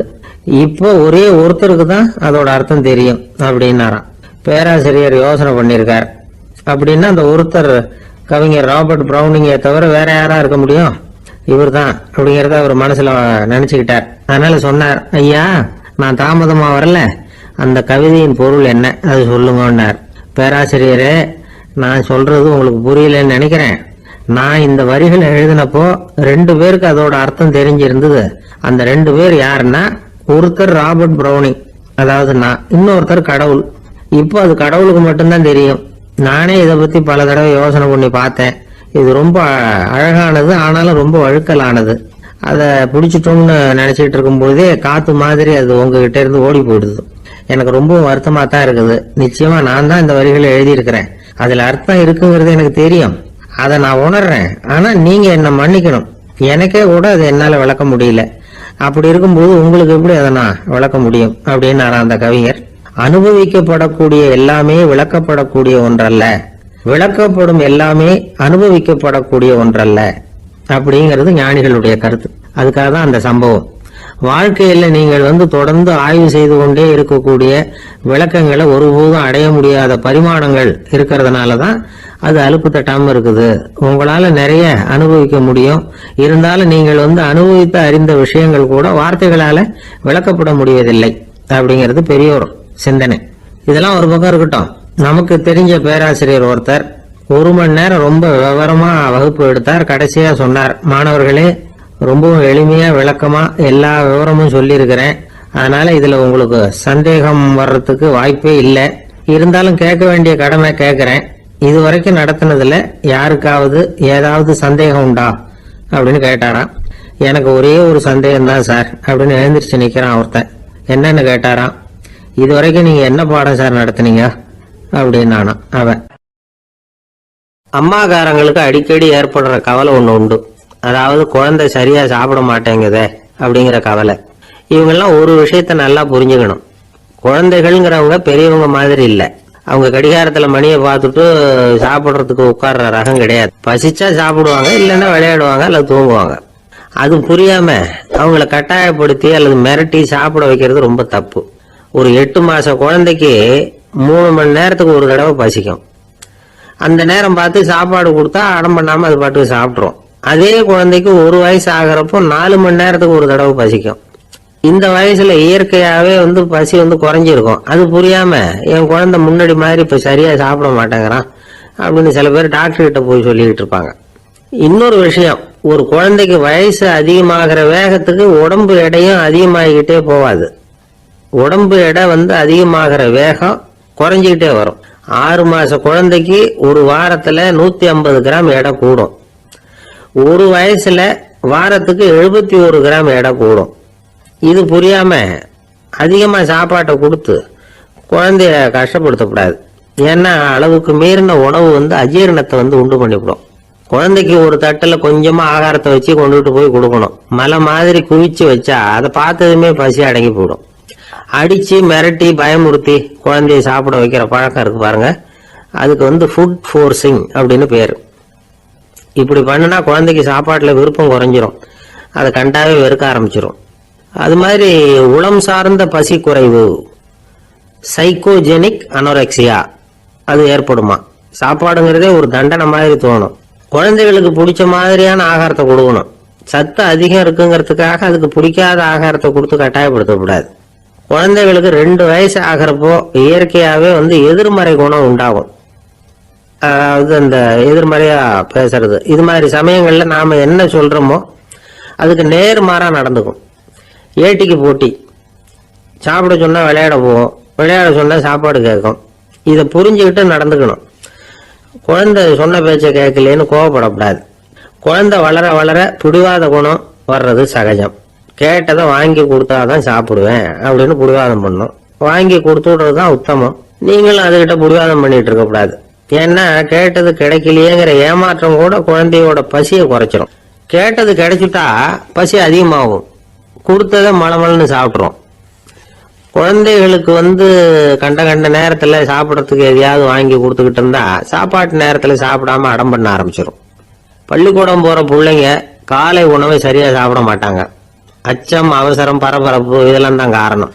பள்ளிக்கு புறப்படுறதுக்கு ஒரு 3/4 மணி நேரத்துக்கு முன்னாடியே சாப்பாடு போட்டுருங்க, அது சரியா போடும்.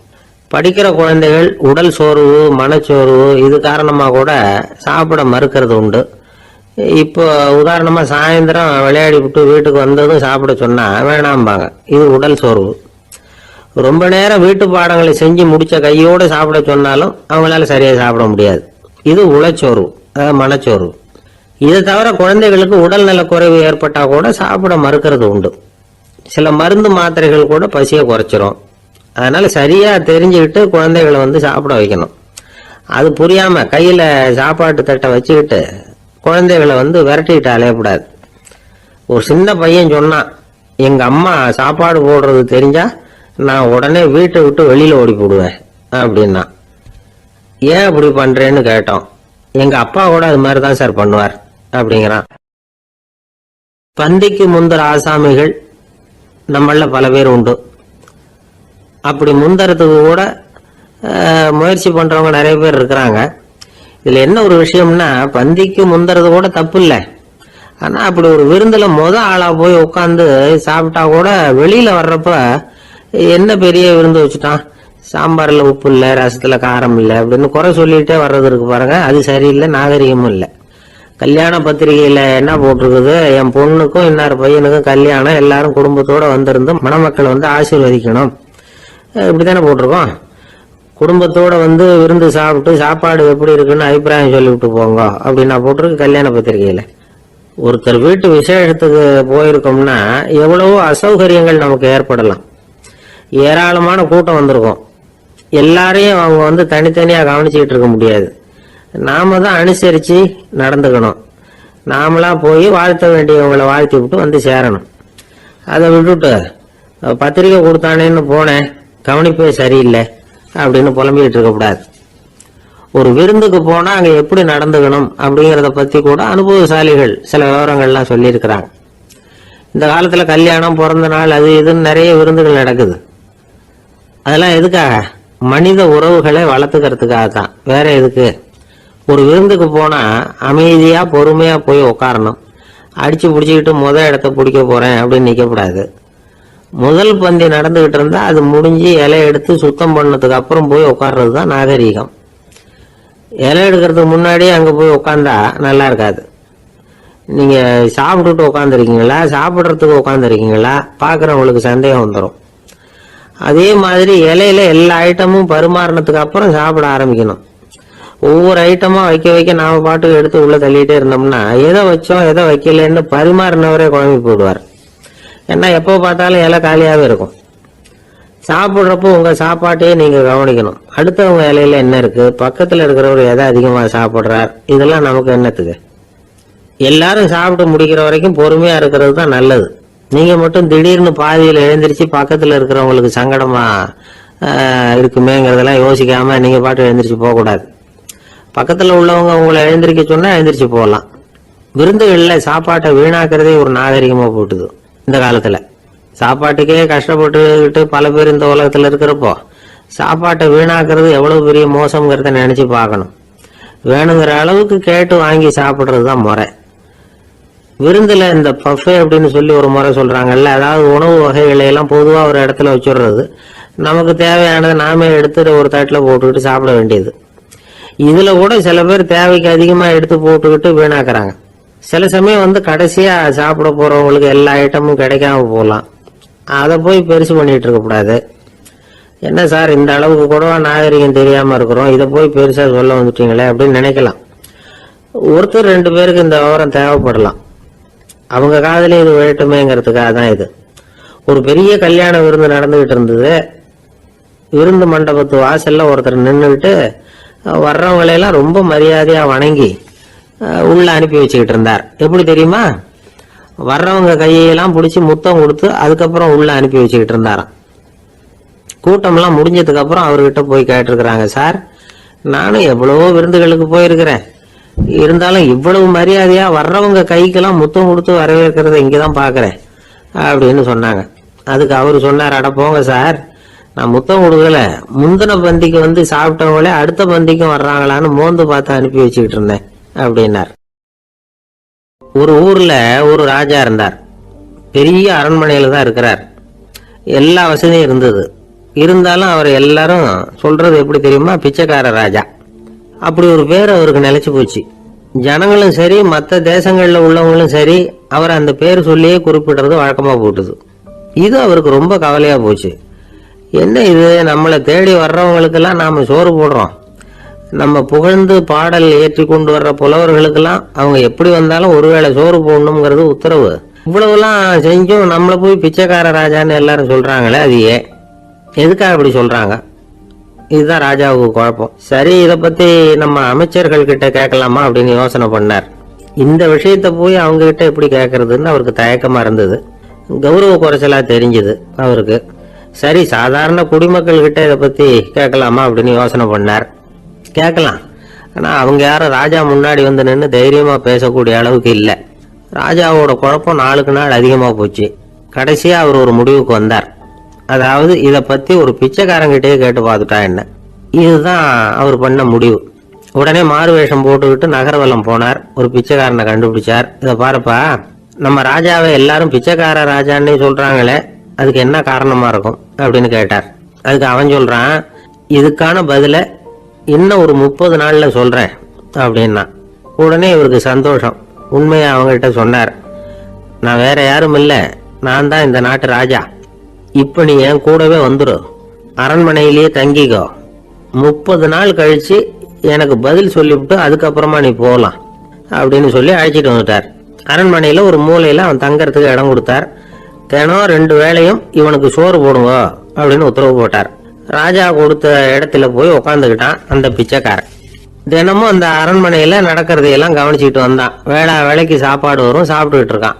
இப்படி 30 நாள் முடிஞ்சது. ராஜா வந்தார். என்ன, என்னோட கேள்விக்கு பதில் என்னன்னு கண்டுபிடிச்சிட்டியான்னார். கண்டுபிடிச்சிட்டேன்னா. என்ன எல்லாரும் பிச்சைக்கார ராஜான்னு சொல்றாங்களே, அது நியாயமா படுதா உனக்குன்னு கேட்டார். நியாயமா தான் படுது, சந்தேகம் இல்லாம நீங்க பிச்சைக்கார ராஜா தான். என்னதான் நீங்க வசதியோடவும் படைபலத்தோடவும் இருந்தா கூட நீங்க எங்க வர்க்கத்தை சேர்ந்த ஆசாமி தான் அப்படின்னு அடிச்சு சொல்லிவிட்டான் அந்த ஆள். எதனால் அப்படி சொல்றேன்னு கேட்டார் இவர். அரசே, ஒரு உண்மையை கண்டுபிடிச்சு சொல்றதா நான் உங்ககிட்ட சொன்னேன். நீங்க ராஜ பரம்பரைன்னா உடனே உங்க கழுத்துல கிடக்கிற முத்து மாலையை கழட்டி பரிசா கொடுத்துருப்பீங்க, பொன்னையும் மணியையும் கொடுத்துருப்பீங்க. ஆனா நீங்க அப்படி செய்யல.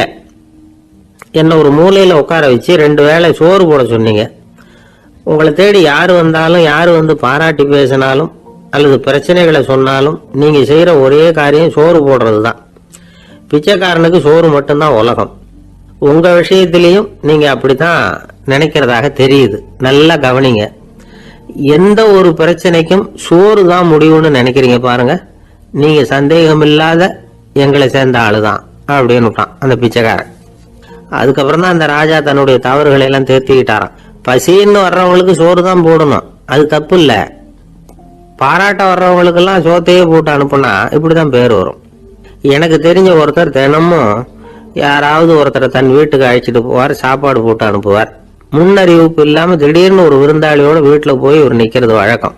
அந்த அம்மாவும் இவருக்காக தயார் பண்ணி வச்சிருந்ததை இவர் அழைச்சிட்டு வந்திருக்கிற விருந்தாளிக்கு போட்டுருவாங்க. விருந்தாளி சாப்பிட்டுட்டு போனதுக்கு அப்புறம் இவர் மனைவி கிட்ட உனக்கு சிரமம் வேணாம் அப்படின்னு சொல்லிவிட்டு பக்கத்துல உள்ள ஒரு ஹோட்டலுக்கு போய் காசு கொடுத்து சாப்பிட்டுட்டு வந்துருவாரு. பல நாள் இப்படி நடக்கும். ஒரு நாள் அவரை தனியா கூப்பிட்டுக்கிட்டு போய் ஏன் இப்படி பண்றீங்கன்னு கேட்டோம். அதுக்கு அவர் சொல்றாரு, எங்க வீட்டு சாப்பாட்டுல இருந்து தப்பிக்கிறதுக்கு எனக்கு வேற வழி எதுவும் தெரியல சார், அதனாலதான் இப்படி பண்ணிட்டு இருக்கிறேன் அப்படின்னார் ரொம்ப பரிதாபமா. ஒருத்தன் எப்படி நடந்துக்கிறாங்கிறத வச்சுதான் அந்த ஆளு எப்படிங்கிறத நாம முடிவு பண்றோம்.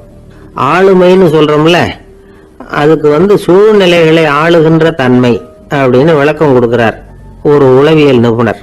சரி, ஒரு மனிதனுடைய ஆளுமையை உருவாக்குகிற விஷயங்கள் என்னென்ன?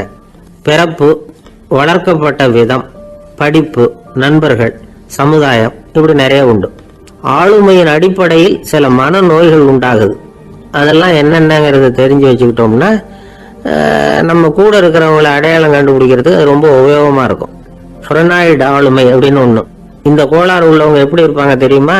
அதிக உணர்ச்சி, சந்தேகம், பொறாமை இதெல்லாம் அதிகமா இருக்கும். வளைஞ்சு கொடுக்க மாட்டாங்க. அடுத்தவங்களோட இணக்கமான உறவு இருக்காது. அவங்க செய்யற தப்புக்கெல்லாம் அடுத்தவங்களை குறை சொல்லிட்டு இருப்பாங்க. இது ஒரு ரகம். அடுத்தது ஸ்கிசாய்டு ஆளுமை அப்படின்னு சொல்றாங்க. இந்த கோளாறு உள்ளவங்க அடுத்தவங்களோட பழக கூச்சப்படுவாங்க. சின்ன வயசுலேயே இது ஆரம்பமாயிடுது. பகல் கனவுலயே சஞ்சரிப்பாங்க. அவங்களுடைய விரோதம், கோபம் இதை கூட வெளியில காட்டிக்க முடியாம இருப்பாங்க. இவங்களுக்கு அகமுகம், பிரச்சனைகள்ல இருந்து ஒதுங்கி எதுலயும் ஈடுபாடு இல்லாதவங்களா இருப்பாங்க. இப்படி ஒரு ரகம். அடுத்தது சைக்ளோதமிக் ஆளுமை அப்படின்னு சொல்றாங்க. அது என்னன்னா உணர்ச்சிகள்ல ஏற்றத்தாழ்வு அதிகமா இருக்குமா. சில சமயம் பார்த்தா மகிழ்ச்சியா இருப்பாங்க, சில சமயம் சோகமா உட்கார்ந்துருப்பாங்க. அவங்க மனநிலைக்கு தகுந்த மாதிரி சமூக நிகழ்ச்சிகள்ல பங்கெடுத்துக்குவாங்க. இன்னொரு வகை என்னன்னா எண்ண பீடிகை ஆளுமை அப்படின்னு பேர் வச்சிருக்கிறாங்க. அதுக்கு இவங்களுக்கெல்லாம் கரெக்டா இருக்கணும், எல்லாம் சட்டத்திட்டம், இதுலயும் ஒரு ஒழுங்குமுறை, இப்படி எதிர்பார்க்கிற மனோபாவம். இவங்க எதிர்பார்ப்புக்கும் அரண்முறைக்கும் மற்றவங்க கட்டுப்படணும்னு நினைப்பாங்க. இந்த நிலைமை நீடிச்சா என்ன ஆகும் தெரியுமா? அலைக்கழிக்கிற எண்ணங்கள் திரும்ப திரும்ப ஒரே செயலை செய்ய தூண்டுற மன தளர்ச்சிக்கு ஆளாயிடுறாங்க. அடுத்தது ஹிஸ்டீரியா ஆளுமை. சின்ன விஷயத்தையெல்லாம் பெருசுபடுத்தி நாடகமாக்குற நடிகர்கள் இவங்க. உணர்ச்சி அதிகம் உள்ளவங்க. இவங்க மன எழுச்சியில பக்குவமின்மை, குழந்தைத்தனம், முதிர்ச்சியின்மை எல்லாம் இருக்கும். தன்னலம் மிக்க குணம். பிறர் தன்னை மட்டுமே கவனிக்கணும்னு நினைச்சு செயல்படுறது, இதெல்லாம் இவங்க அடையாளம். அடுத்த ரகம் எப்படின்னா வளர்ச்சியற்ற ஆளுமைன்னு சொல்றாங்க. அடுத்தவங்களோட இணங்கி போக முடியாதவங்க.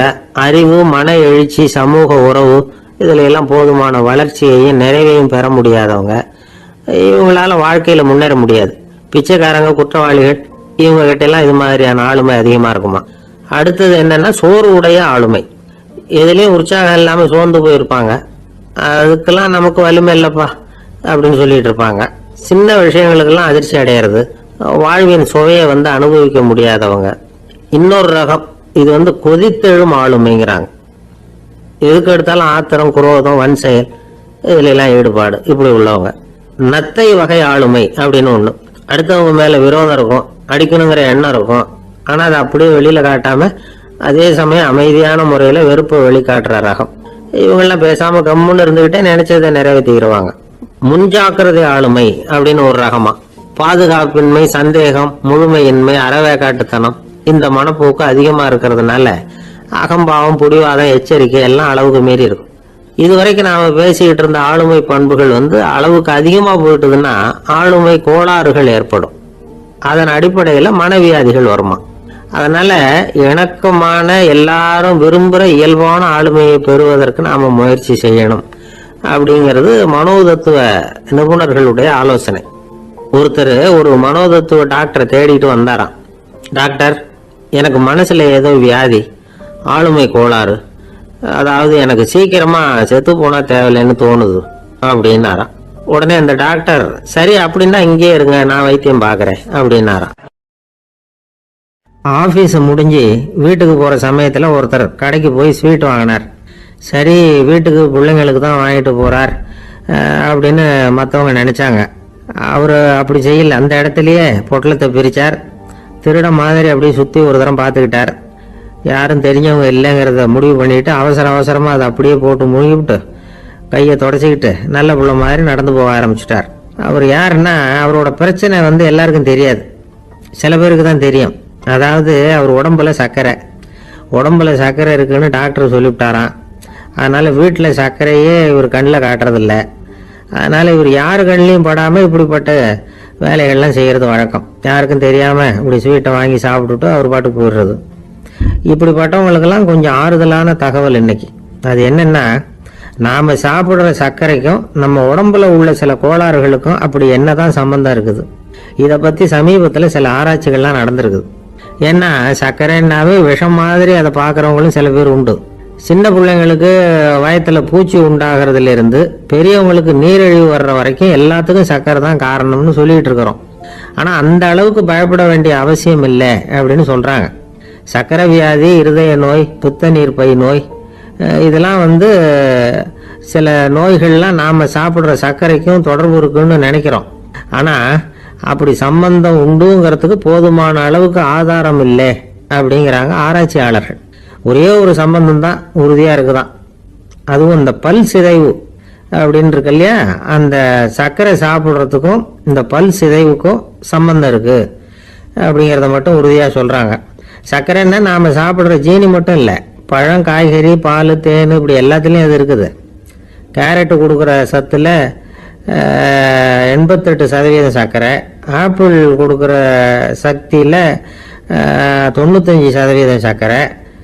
இது ஜீனி சர்க்கரை, இது ஆப்பிள் சர்க்கரை அப்படிங்கிற வித்தியாசம்லாம் உடம்புக்கு கிடையாது. ரெண்டுமே உடனடியாக சக்தி கொடுக்குது. ஒரு ஸ்பூன் சர்க்கரையில் 16 கலோரி தான் சத்து இருக்குது. அதிகமாக சர்க்கரை சாப்பிட்டா நீரிழிவு வந்துருங்கிறது தப்பான ஒரு அபிப்பிராயம். டயபெட்டிஸுங்கிறது ஒரு மெட்டபாலிக் டிசார்டர், அவ்வளவுதான். அதாவது நாம சாப்பிடுற சர்க்கரையை நம்ம உடம்பு திறமையா உபயோகப்படுத்திக்க முடியல அப்படின்னு அர்த்தம். அதனாலதான் அதிகமா இனிப்பு வேணாம்னு சொல்றோம். ஏற்கனவே உடம்பால முடியாத ஒண்ணு மறுபடியும் அது தலையில சுமத்தி அதிகமா வேலை வாங்க வேணாமே அப்படிங்கிறதுக்காக தான். ஆகாரத்துல அதிகமா சர்க்கரை இருந்தா அதனால உடனே சர்க்கரை வியாதி வந்துடும்ங்கிறதுக்கு விஞ்ஞான ரீதியா போதுமான ஆதாரம் இல்லை. அதனால எப்போவாவது அதிகமா ஸ்வீட்டு சாப்பிட்டுட்டா ஐயோ அதிகமா சாப்பிட்டோமோ, என்ன பண்ண போதோ தெரியலையே அப்படின்னு நினைச்சு மனசை போட்டு குழப்பிக்க வேண்டியதில்லை. பொதுவாக எதுவுமே அதிகமாக வேண்டாம், எல்லாம் சீராக இருந்தால் போதும். நீரிழிவுங்கிறது புதுசாக வந்துட்ட ஒரு நோய் இல்லை, ரொம்ப காலமாகவே இருக்கிற ஒன்று தான். நம்ம முன்னோர்கள் இதை மதுமேகம் அப்படின்னு சொல்லுவாங்க. அதை கட்டுப்படுத்துறதுக்கு அவங்களே சில வழிமுறையை சொல்லி வச்சிருக்கிறாங்க. அது என்னென்னா வேற ஒன்றும் இல்லை, இந்த பாவக்காய், முள்ளங்கி, அருகம்புல், அவ்வளவுதான். வெள்ளை முள்ளங்கி இருக்குல்ல, அதை வாரத்துக்கு 3 நாள் சாப்பிட்டுக்கிட்டு வாங்க. நூலுக்கோல் ரொம்ப நல்லது. இல்லைன்னா முள்ளங்கி சாறு 1 ounce சாப்பிட்டுட்டு வரலாம். ரத்தத்தில் சேர்ற சர்க்கரை அளவு இதெல்லாம் கட்டுப்படுத்துது. சிறுநீரில் காணப்படுகிற சர்க்கரை அளவையும் சமநிலைப்படுத்துது. தினமும் ஆகாரத்தில் கோதுமை, கேழ்வரகு, வெந்தயம், கருவேப்பிலை, சோயாபீன்ஸ் எது கிடைக்குதோ சேர்த்துக்கலாம். இப்படிலாம் செஞ்சுக்கிட்டு வந்தால் அப்புறம் வீட்டுக்கு தெரியாமல் கடையில் போய் நின்றுக்கிட்டு ஸ்வீட் வாங்கி திருட்டுத்தனமாக சாப்பிட வேண்டிய அவசியமே உங்களுக்கு வராது. 2 ஆசாமிகள் கடற்கரையில் உட்காந்து சாவகாசமாக பேசிக்கிட்டு இருந்தாங்களாம். ஒருத்தர் சொன்னார், இன்னொருத்தருக்கு தெரியாம ஸ்வீட்டு சாப்பிட்றதே எப்பவும் இடைஞ்சல் தான் சார். நேற்றுக்கு பாருங்க அப்படிதான் சாப்பிட்டுக்கிட்டு இருந்தேன், வீட்டுக்காரி கண்ணில் போட்டுவிட்டுது, அதுக்கப்புறம் ஒரே ரகலையா போச்சு அப்படின்னாரா. எனக்கு கூட அப்படிதான் சார் ஆயிட்டுது, ஒரே ரகலை அப்படின்னாரா இன்னொருத்தர். நீங்க சாப்பிட்டதும் உங்க வீட்டுக்காரங்க கண்ணில் போட்டுவிட்டுதா சார் அப்படின்னு கேட்டிருக்காரு இவர். அதுக்கு அவர் சொன்னாராம், அப்படி இல்லை சார், கடைக்காரர் கண்ணில் போட்டுட்டு நான் அவருக்கு தெரியாம அந்த ஸ்வீட்டை அவர் கடையிலேருந்து எடுத்திருந்தேன் அப்படின்னு விளக்கம் கொடுத்தாராம் இந்த ஆள். ஒருத்தர் முகத்தை தொங்க போட்டுக்கிட்டு ஒரு மாதிரியா வந்தார். என்ன விஷயம்னு விசாரிச்சேன். என்னுடைய நண்பன் ஒருத்தங்கிட்ட கருத்து வேறுபாடு, இனிமே நமக்குள்ள எந்த சம்மந்தமும் வேணாம்னு நட்பை முறிச்சிட்டு வந்துட்டேன்னா. நண்பர்கள்னு இருந்தா கருத்து வேறுபாடு வரத்தான் செய்யும்னு. கருத்து வேறுபாடு வராம இருக்கிறதுக்கு ஏதாவது வழி உண்டா அப்படின்னு கேட்டாங்க. அதை பத்தி நிபுணர்கள் சில யோசனைகளை சொல்லியிருக்கிறாங்கன்னு. முதல் விஷயம் என்னன்னா, உங்க நண்பனுக்கு ஒரு செய்தி சொல்லணும்னா அதை நீங்களே நேரடியாக சொல்லுங்க, அல்லது உங்க கைப்பட கடிதம் எழுதுங்க. அதாவது நேரடி தொடர்பு முக்கியம். அதை விட்டுட்டு இன்னொருத்தர் மூலமா நண்பர்களுக்கு செய்தி அனுப்புனா நீங்க சொல்ற செய்தி அப்படியே போய் சேராது, அது சேதமாயிடும். கூட்டி குறைச்சி சொல்லிவிடுவாங்க, அது குழப்பத்தில் கொண்டாந்து விட்டுரும். இது ஒரு யோசனை. ரெண்டாவது யோசனை என்னன்னா, நீங்க ஒரு நல்ல காரியத்தை செய்யும் பொழுது உங்க நண்பரையும் சேர்த்துக்குங்க, அவருக்கும் அதுல ஒரு ஈடுபாட்டை உருவாக்குங்க. மூணாவது யோசனை, நம்ம பக்கத்தில் இருக்கிற நண்பர் மகிழ்ச்சி அடைகிற மாதிரி ஏதாவது செய்யணும். சின்ன சின்ன செயல்களாக இருந்தாலும் பரவாயில்ல, அவர் நமக்கு எதுவும் செய்யலையே, நாம் எதுக்கு செய்யணும் அப்படின்னு நினச்சிக்கிட்டு இருக்கக்கூடாது. நாலாவது யோசனை என்னன்னா, உங்களுக்கு ஒரு பிரச்சனையா அல்லது உங்கள் நண்பருக்கு ஒரு பிரச்சனையா, எதுவாக இருந்தாலும் 2 பேரும் சேர்ந்து உட்காந்து ஆலோசனை பண்ணுங்க. நம்ம யோசனையும் கேட்கப்படுதே அப்படிங்கிற நினைப்பே அவருக்கு ஒரு மன நிறைவை உண்டாக்குமா. 5வது யோசனை, உங்கள் நண்பர் ஏதோ ஒரு காரியத்தை செய்கிறார், நீங்கள் உடனே அவசரப்பட்டு நீ செய்யறது தப்புன்னு தீர்ப்பு சொல்லக்கூடாது. அவர் அதை செய்யறதுக்கான நியாயங்கள் எவ்வளோ இருக்கும், அதை புரிஞ்சுக்கிறதுக்கு முயற்சி பண்ணணும். 6வது யோசனை, உங்கள் நண்பர் என்ன சொன்னாலும் அதை பொறுமையாக கேளுங்க. அவர் சொல்கிறத புரிஞ்சுக்கணும், அவர் சொல்ல விரும்புகிறத புரிஞ்சுக்கணும், அவர் சொல்ல முடியாமல் தவிக்கிறதையும் புரிஞ்சுக்கணும். இப்படி 3 விதமாகவும் அவரை புரிஞ்சுக்கிட்டு அதுக்கு தகுந்த மாதிரி செயல்படணும். 7வது யோசனை என்னன்னா, உங்கள் நண்பர் உங்ககிட்ட ஏதோ ஒரு கருத்தை சொல்கிறார், அது உங்களுக்கு பிடிக்கல, அதுக்காக உடனே நீ சொல்கிறது சரியில்லை, நான் ஒத்துக்க மாட்டேன் அப்படின்லாம் மறுத்துக்கிட்டு இருக்கக்கூடாது. அவர் சொல்கிறத கேட்கணும், பொறுமையாக சிந்திக்கணும், அதுக்கப்புறம் பதில் சொல்லணும். இப்படிலாம் நடந்துக்கிட்டா நண்பர்களுக்குள்ள கருத்து வேறுபாடு வர்றதுக்கு வாய்ப்பே இருக்காது அப்படின்னு வல்லுநர்கள் தொகுத்து சொல்லியிருக்கிறாங்க இந்த யோசனைகளை. எனக்கு தெரிஞ்ச சில நண்பர்கள் உண்டு, அவங்களுக்குள்ளேயும் கருத்து வேறுபாடுகள் வராமல் இருக்கிறதுக்கு சில நுட்பங்களை கையாளுறது உண்டு. ஒருத்தர் சொன்னார், அந்த டாக்டர் சின்ன வயசுலேருந்து என் கூட பழக